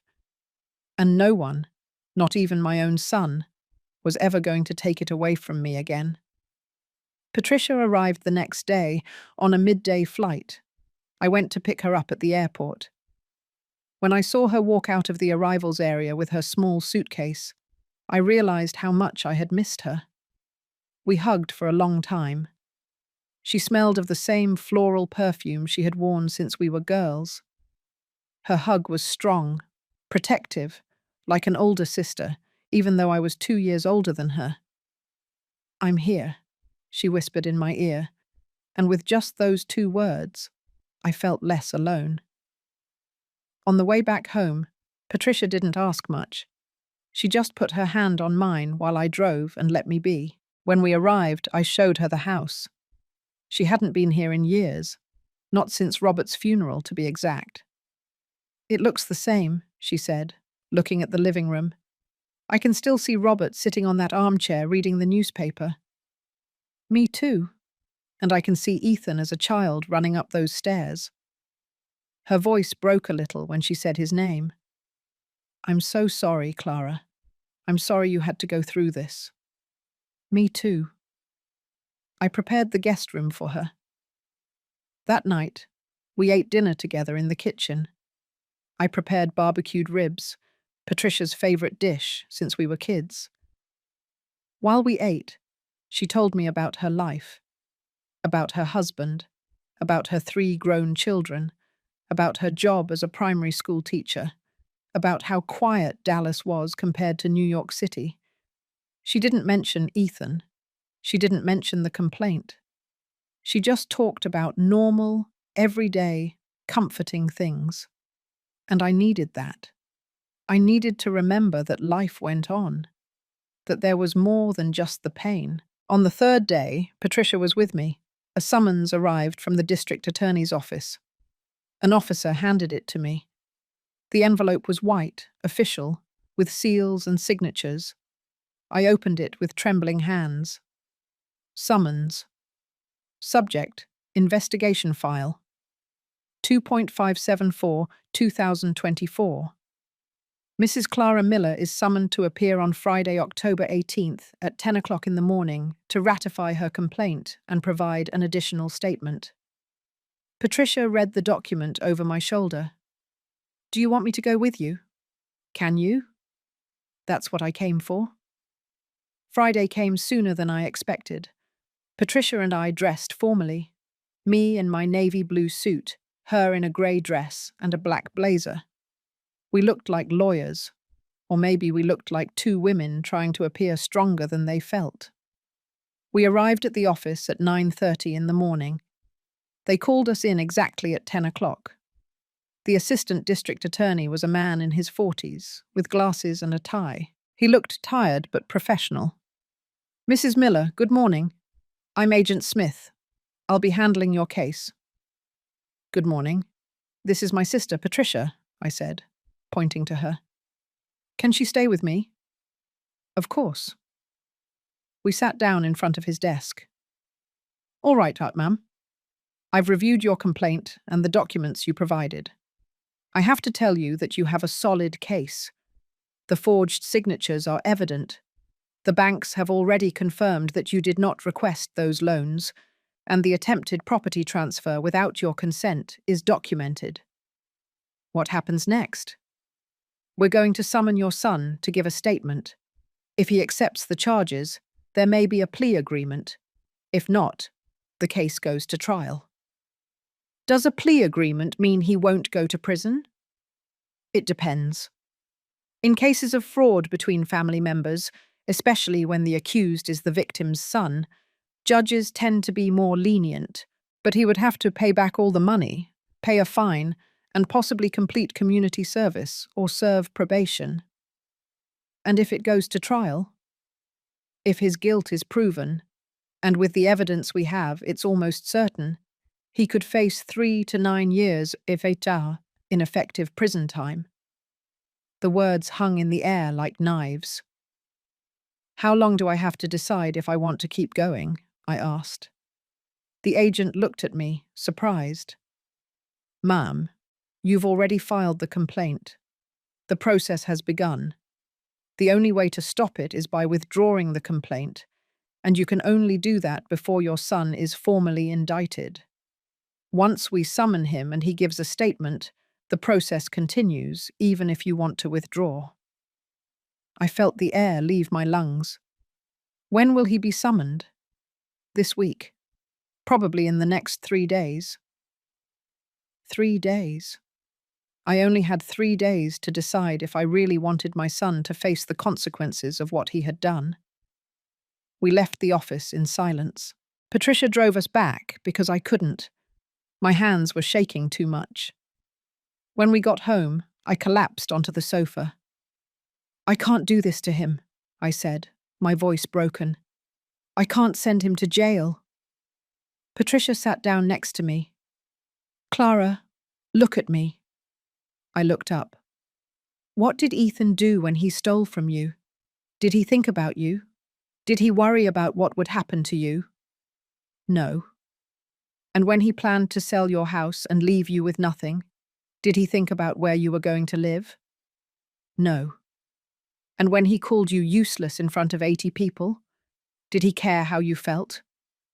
No. Then why do you have to protect him now? Because I'm his mother. Exactly. You are his mother. You are not his accomplice. You are not his enabler. You are his mother. And sometimes, being a mother means letting our children face the consequences of their actions, even if it hurts, even if it breaks us, because that's the only way they can learn. What if he doesn't learn? What if he just hates me more? Then that will be his decision. But at least you will know that you did the right thing, that you didn't allow him to continue destroying you, that you didn't allow him to continue destroying himself. I stayed quiet for a long time. Patricia was right, but the heart doesn't understand reason. That night, I couldn't sleep. I tossed and turned until 4 o'clock in the morning. I finally got up, put on a robe, and went down to the kitchen. I took a pitcher of water from the refrigerator. I poured myself a glass. And then I saw the envelope with the summons on the dining room table. I picked it up. I read it again. And then I did something I hadn't done in weeks. I prayed. I wasn't a very religious person. Robert and I went to church on Christmas and Easter, but that was it. But that night, I needed something bigger than myself, something to tell me what to do. I closed my eyes and spoke in a low voice. God, if you're there, if you hear me, I need help. I need to know if what I'm doing is right. I need a sign, because I'm lost, and I'm afraid, and I don't know if I'm going to be able to live with this decision. I waited. The silence of the house answered me. But then, in that silence, I heard something. It wasn't a voice. It wasn't anything mystical or miraculous. It was a memory. Robert's voice. We were in this very dining room 12 years ago, when Ethan had failed his semester in college. I wanted to talk to his professors, fix things, find a solution. And Robert told me, Clara, my love, you have to let him fall. You have to let him crash. Because if you always catch him before he hits the ground, he's never going to learn to stand up on his own. But he's our son, I replied then. Precisely because of that. Because we love him. We have to let him learn. I opened my eyes. Robert was always wiser than me. He knew that protecting Ethan from everything wasn't love. It was weakness, disguised as love. And I had spent 35 years confusing the two. I went back to my room. This time, I could sleep. The next day, Saturday, my phone rang at 11 o'clock in the morning. It was an unknown number. I answered cautiously. Hello? Mom? It was Ethan. My heart stopped. Ethan? Yeah, it's me. I'm calling from a friend's phone. Mine ran out of credit. Of course. Without money, he couldn't even pay for his phone anymore. What do you need? There was a long pause. I need to talk to you. We're talking. No, in person. Can I come over to the house? I hesitated. Patricia was looking at me from the living room, making gestures of, no, don't let him come. But something in his voice sounded different, less arrogant, more vulnerable. Why do you want to come? To apologize. The words took me by surprise. Apologize? Yeah. I know I screwed up. I know I hurt you. And I want to ask for your forgiveness. And also, I need to tell you something important. What is it? I can't tell you over the phone. Please, Mum, give me a chance. Patricia was shaking her head vigorously, but I thought, if I don't let him come, I'll always wonder what he wanted to tell me. I'll always wonder if I missed the last chance to fix things. All right, I finally said. You can come over, but my sister Patricia is here, and she's going to be present for the conversation. That sounds fine. I'm on my way. Thanks, Mum. He hung up. Patricia looked at me with concern. Clara, are you sure about this? No, but I need to hear him out. What if he comes to manipulate you? What if he comes to convince you to withdraw the complaint? Then it won't work, because I've already made my decision. What decision? I looked her in the eye. I'm going to follow through. I'm going to let the legal process continue. Because you're right. Because Robert was right. Because the only way Ethan will learn is by facing the consequences. Patricia hugged me. I'm proud of you, sis. Ethan arrived an hour later. He rang the doorbell. I opened the door. He looked terrible. He had lost weight. He had deep, dark circles under his eyes. His clothes were wrinkled. His hair was messy. He no longer looked like the arrogant, successful man he had been. He looked broken. Hi, Mum. Hi, Ethan. Come in. He walked in slowly, head down. Patricia was in the living room, standing, arms crossed. Her presence was a silent reminder that I wasn't alone. Aunt Patricia, Ethan said in a low voice. Ethan. We sat down, Ethan in an individual armchair, Patricia and I on the sofa together. There was an uncomfortable silence. Finally, Ethan spoke. Mum, I came to tell you I'm sorry. I'm sorry for everything I did to you. I'm sorry I stole from you. I'm sorry I lied to you. I'm sorry I treated you like garbage. His eyes filled with tears. I'm sorry I called you useless that day. I'm sorry I threw away your gift. I'm sorry I planned to sell your house. I'm sorry for everything. I waited. I didn't say anything. I know I don't deserve your forgiveness, he continued. I know what I did is unforgivable, but I needed to tell you. I needed you to know that I realized it, that I finally understood." "What did you understand?" I asked in a calm voice. "That I destroyed you, that I took everything you gave me and used it against you, that I was the worst son in the world." Tears streamed down his cheeks. "Valerie was right. You were right. Everyone was right but me.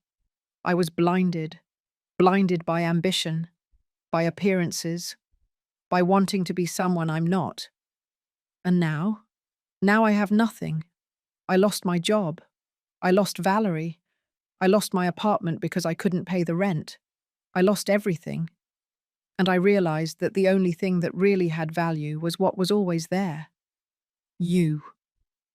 I bit my lip to keep from crying. "But I lost you. I lost you. And I understand. I understand if you never forgive me. I understand if you want me to leave and never come back. I understand everything."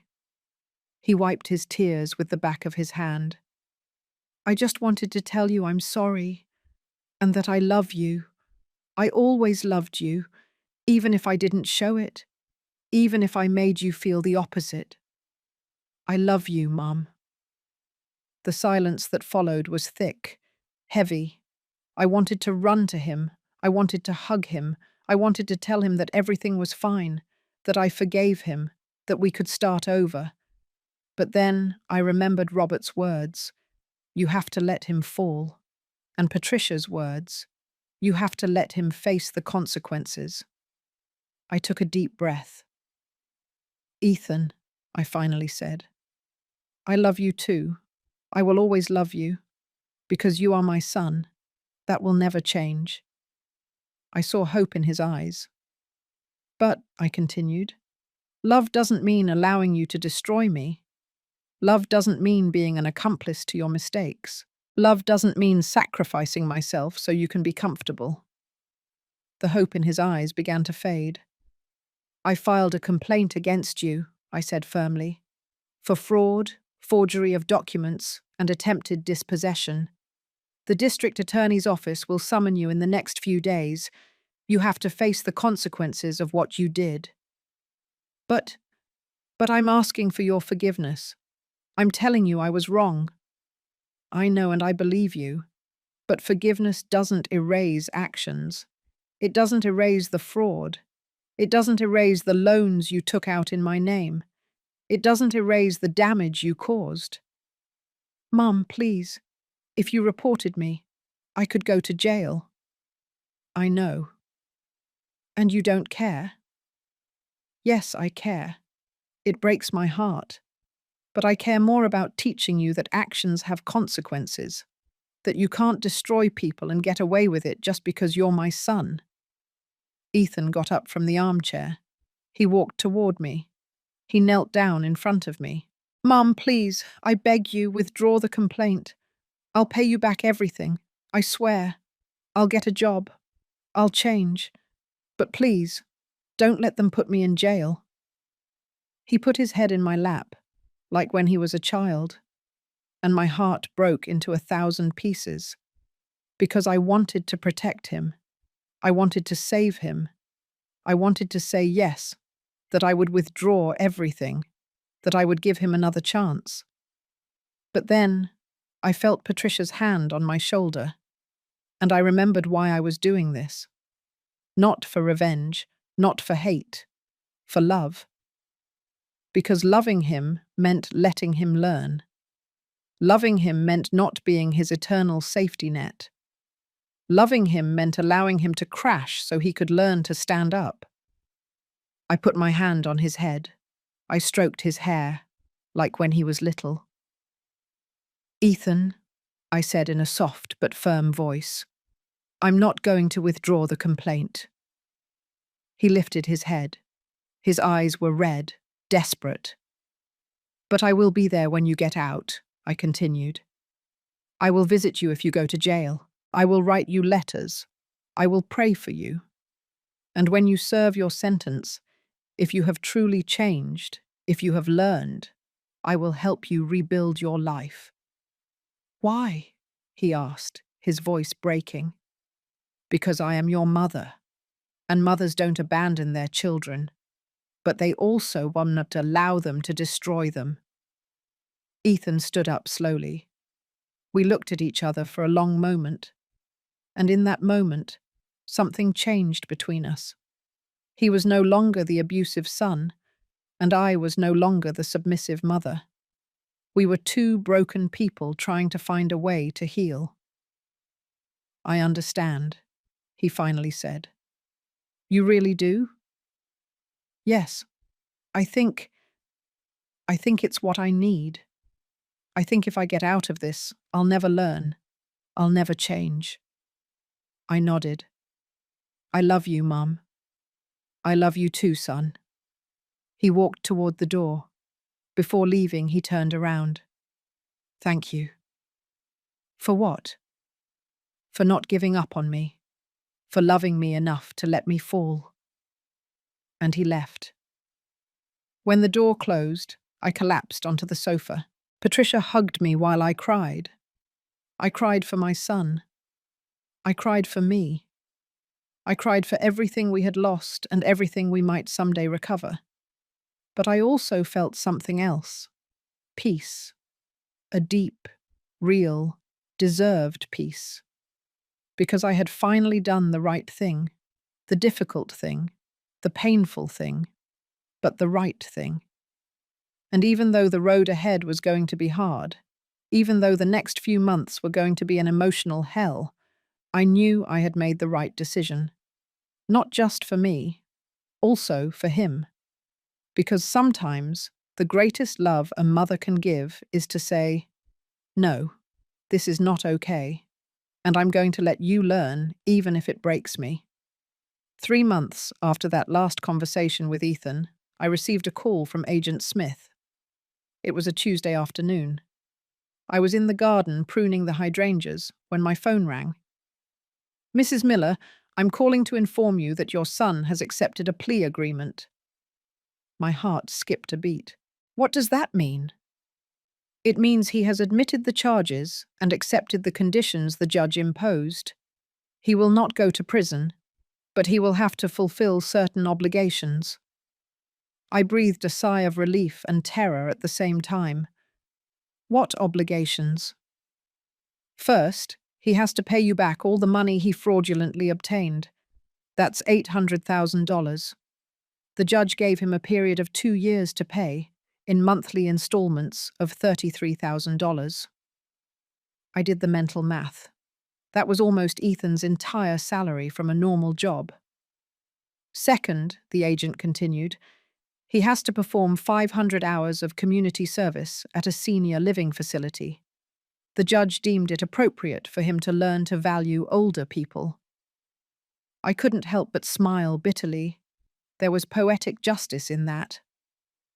Third, he will have a criminal record.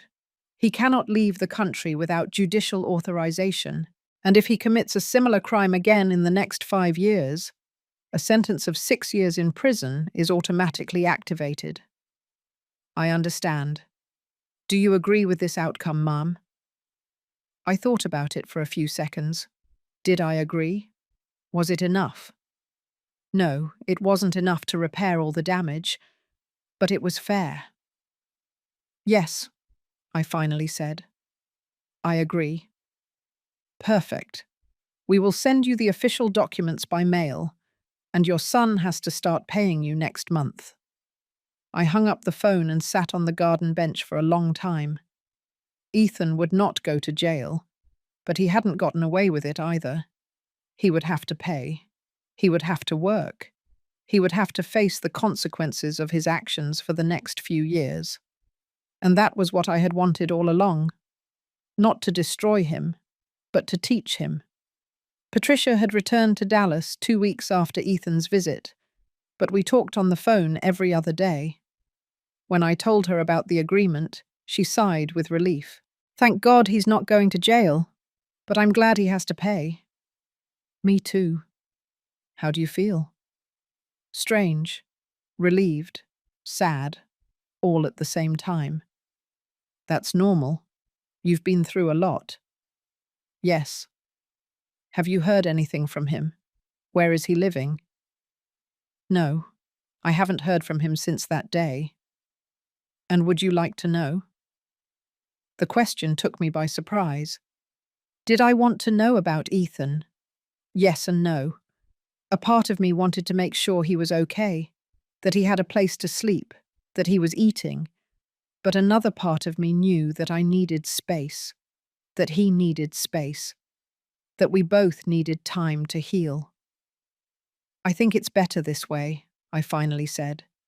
He knows where to find me when he's ready. 2 more months passed. Life started to feel different, lighter, and more mine. Without Ethan's presence, the house no longer felt like a battlefield. It felt like a home again. I started doing things I hadn't done in years. I went back to painting classes on Tuesday afternoons. I joined a book club at the neighborhood library. I invited friends over, friends I had neglected for years because Ethan always needed something.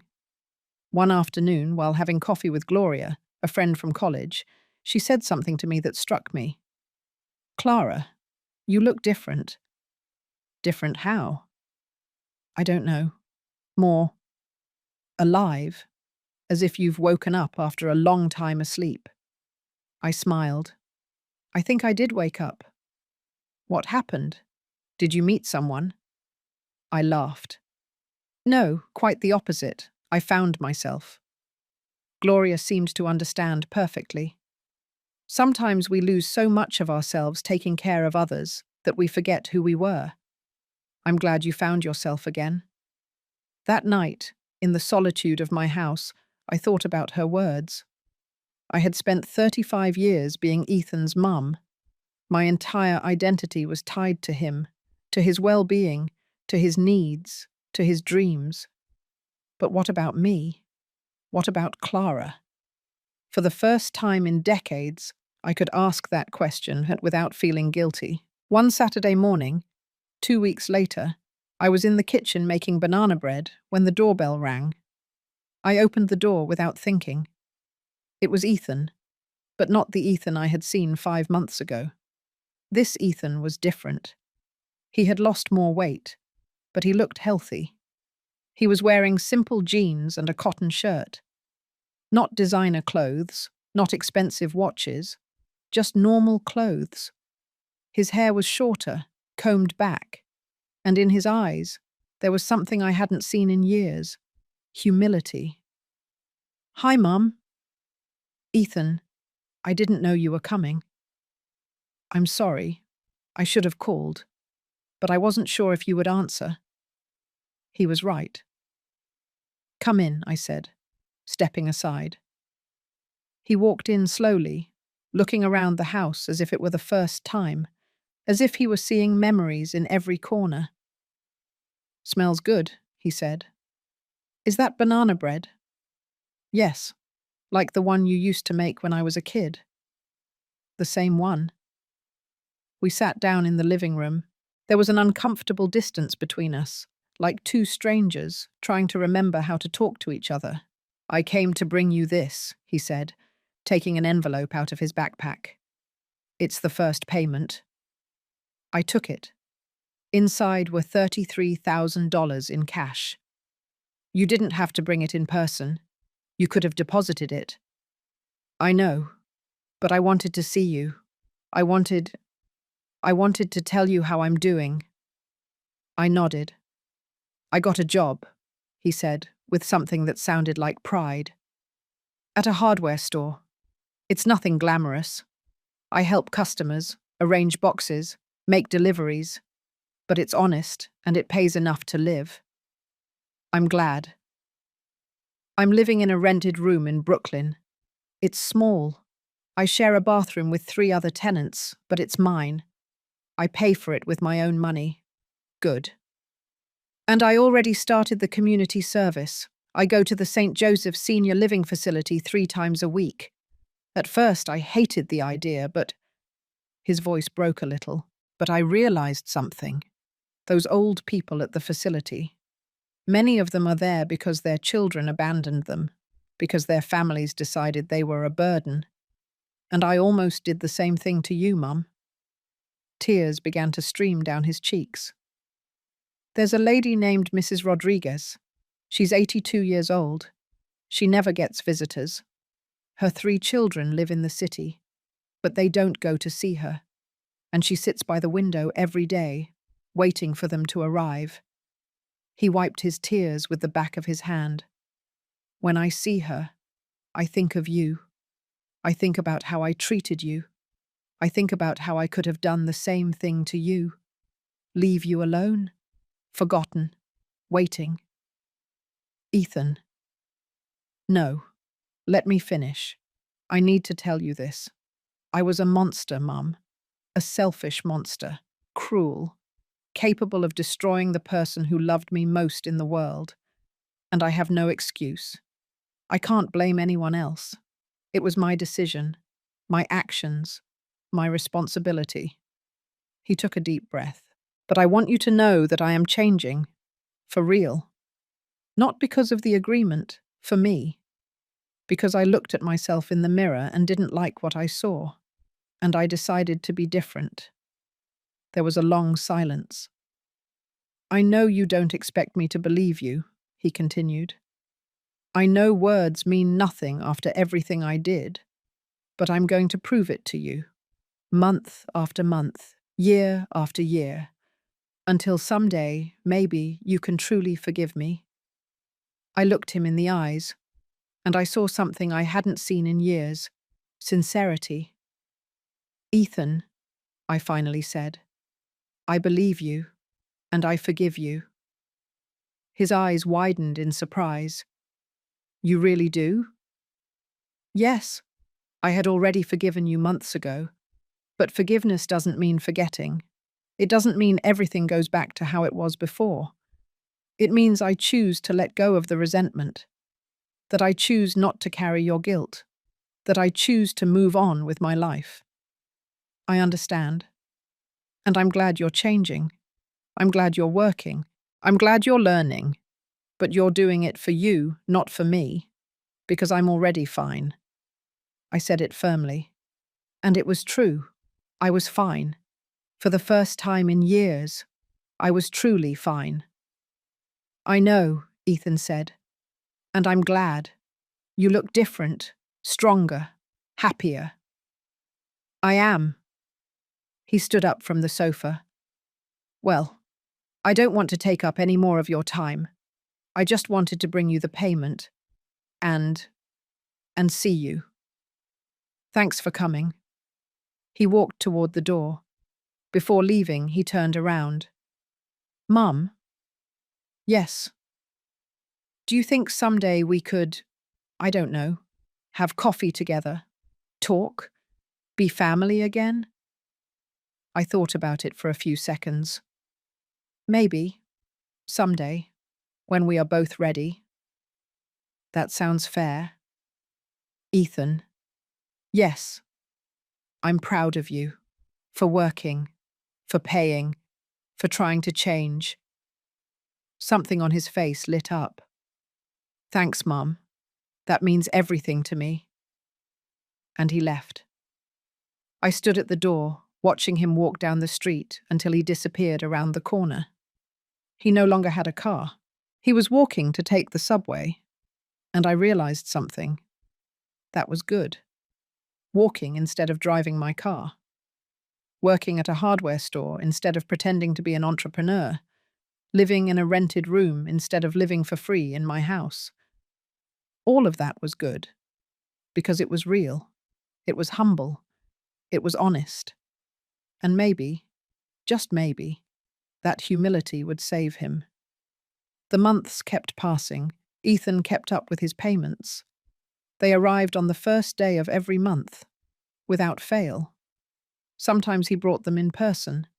Sometimes he deposited them. When he came over, we chatted for a while.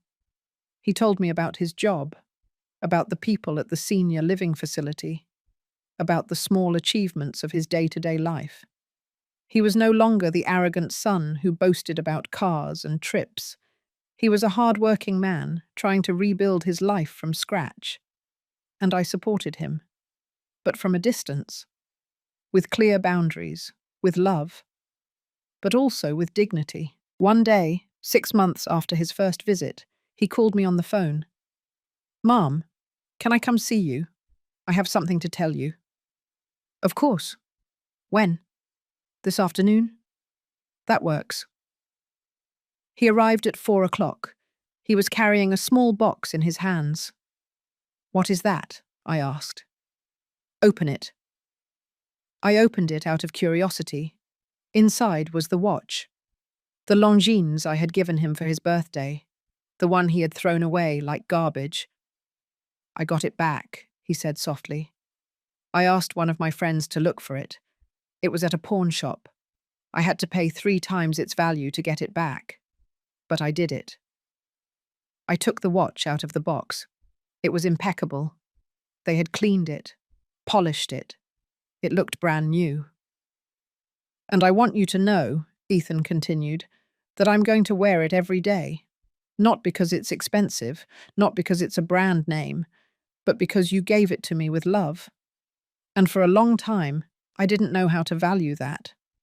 But now I do." He rolled up his shirt sleeve and showed me his wrist. He was wearing a cheap digital watch. "When I finish paying back everything I owe you, when I complete my 500 hours, when I feel I deserve to wear it, that day I'm going to put on your watch, and it will be a reminder of what I lost and what I recovered." I couldn't hold back the tears. "Thank you, son." "No, Mum. Thank you for not giving up on me, for loving me enough to let me fall, and for being here waiting for me when I finally stood up." We hugged. It wasn't a perfect hug. It wasn't like before. There was still distance. There was still pain. But it was real. And that was more valuable than anything. When he left that afternoon, I sat in the garden under the oak tree that Robert had planted. The sun was setting. The sky was painted orange and pink. The hydrangeas were blooming, bright and beautiful. And I was at peace. Because I had learned something important on this painful journey. Justice is not always immediate. Sometimes it takes months, years. But it comes. Karma is not revenge. It's balance. It's learning. It's giving everyone what their actions deserve. And true love is not blind sacrifice. It's love with boundaries. It's love with dignity. It's love that says, "I love you, but I won't allow you to destroy me." Ethan had wanted everything without working for anything, and life had taken everything away from him until he learned the value of things. He had scorned my gift, and now he worked for months to get it back. He had said I was useless, and now he understood that I was his only real safety net. He had planned to leave me alone, and now he knew what it felt like to be alone. Life has a curious way of teaching, not with sermons, not with cruel punishments, but with natural consequences that force us to look in the mirror and decide who we want to be. And I hoped, with all my heart, that Ethan would choose to be someone better. But if he didn't, I was already fine, because I had finally learned the most important lesson of all. You can't save anyone who doesn't want to save himself, but you can always save yourself. And that is enough. 2 years have passed since that night of Ethan's birthday. 2 years since he called me useless in front of 80 people. 2 years since I discovered that my own son planned to steal my house. 2 years since I made the hardest decision of my life, to defend myself. Today I turn 62 years old, and I am sitting in my garden under the oak tree that Robert planted so many years ago, watching the afternoon sun paint the sky in colors that have no name. The hydrangeas are more beautiful than ever. I have cared for them with patience and love, knowing that beautiful things require time and dedication, like healing, like forgiveness, like rebuilding a life. This morning I received Ethan's last payment. $33,000, installment number 24. With that last payment, He completed the $800,000 he owed me. He came to bring it in person, as always. But this time was different. He was accompanied. A young woman, about 30 years old, with a kind smile and intelligent eyes. Her name was Andrea. She was a primary school teacher. "Mum," Ethan said to me with a mixture of nervousness and pride, "I want you to meet someone special." Andrea extended her hand to me with genuine warmth. "Mrs. Miller, Ethan has told me a lot about you. It's an honor to meet you." "The pleasure is mine." We went into the house. I made coffee and brought out the pound cake I had baked that morning, without knowing I would have visitors. We sat down in the living room, the three of us, and for the first time in years, the conversation flowed naturally. Andrea was intelligent, educated, and working class. She didn't wear designer clothes or carry expensive bags. She was wearing simple jeans, a nice but simple blouse, and comfortable shoes. You could tell she was real, that she wasn't with Ethan for his money or his status, because Ethan no longer had any of those things. She was with him for who he was now, not who he pretended to be. "How did you two meet?" I asked. Andrea looked at Ethan with tenderness. "At the St. Joseph facility, I brought my third-grade students to do a reading activity with the residents, and Ethan was there helping Mrs. Rodriguez walk through the garden. I almost fell with her," Ethan said, laughing. "Andrea had to come save both of us, and after that, we kept running into each other. I went on Tuesdays and Thursdays. He went on Mondays, Wednesdays, and Fridays. But we started coordinating to be there on the same days, to better help the residents." "Obviously," Ethan added with a mischievous smile. Andrea blushed. "Sure, only for that." I watched them smile at each other with complicity, and something in my chest felt warm. My son was in love, but not in the superficial way he had been in love with Valerie. This was different, more mature, more real.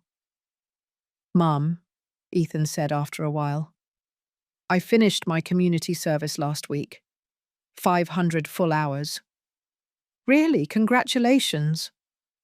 "And today I'm bringing you the last payment. With this, the entire debt is settled." He placed an envelope with the money on the table, and he also placed something else, a small box, the same Longines watch box. "Do you remember what I told you 2 years ago?" I nodded. "That when I finished paying back everything I owed you, when I completed my 500 hours, when I felt I deserved it, that day I would put on your watch." He opened the box. The watch shone, beautiful and intact. "Today is that day." He took off the cheap digital watch he had been wearing for 2 years. He left it on the table carefully, as if it were a treasure. "This watch," he said, touching it with respect, "accompanied me through the worst and best moments of my life. It reminded me every day that I was paying for my mistakes, that I was working for something bigger than myself, that I was rebuilding my life from scratch." Then he picked up the Longines. "And this watch," he continued, his voice breaking slightly, "represents everything I lost and everything I recovered. It represents your love, your patience, your strength. It represents the man I want to be, the man I should have been all along." He put the watch on his wrist. It fit him perfectly. "Thank you, Mum, for this gift, for this lesson, for everything." My eyes filled with tears. "You're welcome, son. I'm proud of you." Andrea looked at us, her eyes shining. "Ethan told me everything," she said softly. "What he did, what you did. And I want you to know that I greatly admire your courage. Not all mothers have the courage to let their children fall so they can learn to fly." Her words touched my heart. "Fly?" I asked. "Yes, because now Ethan is free. Free from the lies, free from the debts, free from the person he pretended to be, and he is building a real, honest life with his own hands. She was right. My son was flying. It took 2 years, 2 years of hard work, of difficult nights, of facing his own darkness. But he had done it. After they left, I sat in the living room for a long time. I looked at the envelope with the last payment. $800,000 recovered. Not because I desperately needed it, but because it was important for Ethan to take responsibility. And he had done it, month after month, for 24 months, without failing once. I took the envelope and put it in my safe. I was going to use that money for something special. I didn't know what yet, but something told me I would know at the right time. That night, while preparing dinner just for myself, the phone rang.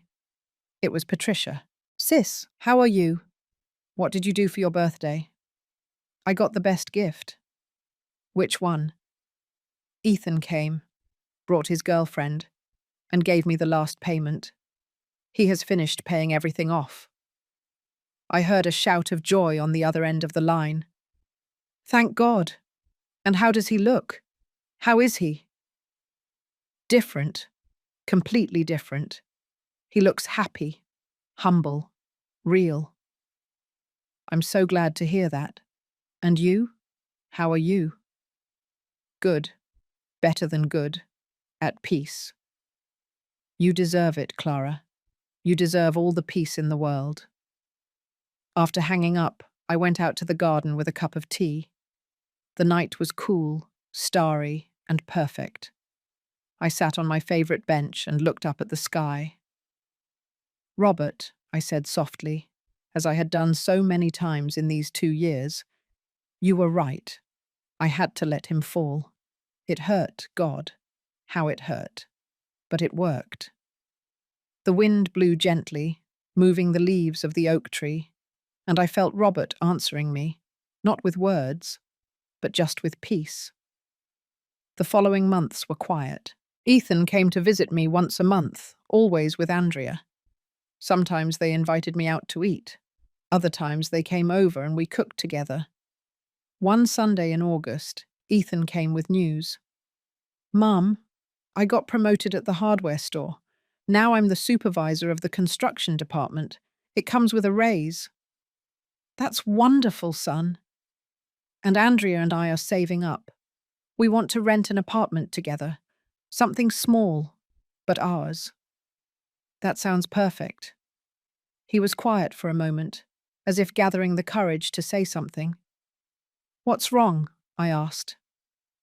"Mum, do you think you could someday, I don't know, come to that apartment when we have it, see it, have dinner with us?" I smiled. "Of course, I'd love to." His face lit up. "Really? Really, and there's something else." "What?" He took a small box out of his pocket. He opened it. Inside was a simple ring. It wasn't gold or diamonds. It was silver with a small, modest stone. "I'm going to propose to Andrea, but first I wanted to ask for your blessing." My heart skipped a beat. "Are you sure?" "Completely. She's different from all the others. She makes me want to be better. She accepts me as I am. And she loves me not for what I have, but for who I am." "Then you have my blessing, and my complete happiness." We hugged, and I felt that we had finally closed a cycle. The cycle of pain, the cycle of betrayal, the cycle of loss. And we had opened a new one, the cycle of healing, the cycle of forgiveness, the cycle of rebuilding. In December, Ethan and Andrea got engaged. She said yes through happy tears, and they invited me to a small, intimate dinner to celebrate. It was just the two of them, me, Patricia, who flew in from Dallas, and Andrea's parents. It was a beautiful night, full of laughter, stories, and plans for the future. And for the first time in years, I felt part of a real family. Not a perfect family, Not a family without scars, but an honest family. A family that had gone through the fire and come out stronger. When the night ended and everyone left, I stayed in my house feeling complete. I sat on my bed and took out the old photograph I had always kept in my dresser. The photograph of Ethan at 5 years old, hugging me in my mother's garden, smiling with that clean, innocent smile. I looked at it for a long time and realized that it no longer hurt. I no longer wondered where that child had gone, because now I understood. That child had grown up. He had made terrible mistakes. He had completely lost his way. But he had found the path back. And the man he had become was in many ways better than the child he was. Because he had learned, he had fallen, he had suffered, and he had chosen to get up. I put the photograph back in the dresser, and I took out something else I had kept for 2 years. The cheap digital watch Ethan had worn all that time. He had given it to me when he put on the Longines. "I want you to keep it," he had told me, "as a reminder, so that when you doubt if you did the right thing, you can look at it and know that you did, that it was worth it, that you saved me." I held it in my hands. It was a simple black plastic watch with green digital numbers. It cost maybe $20, but it was worth more than any Rolex, because it represented humility, it represented work, it represented transformation. I put it back in my dresser, next to the photograph.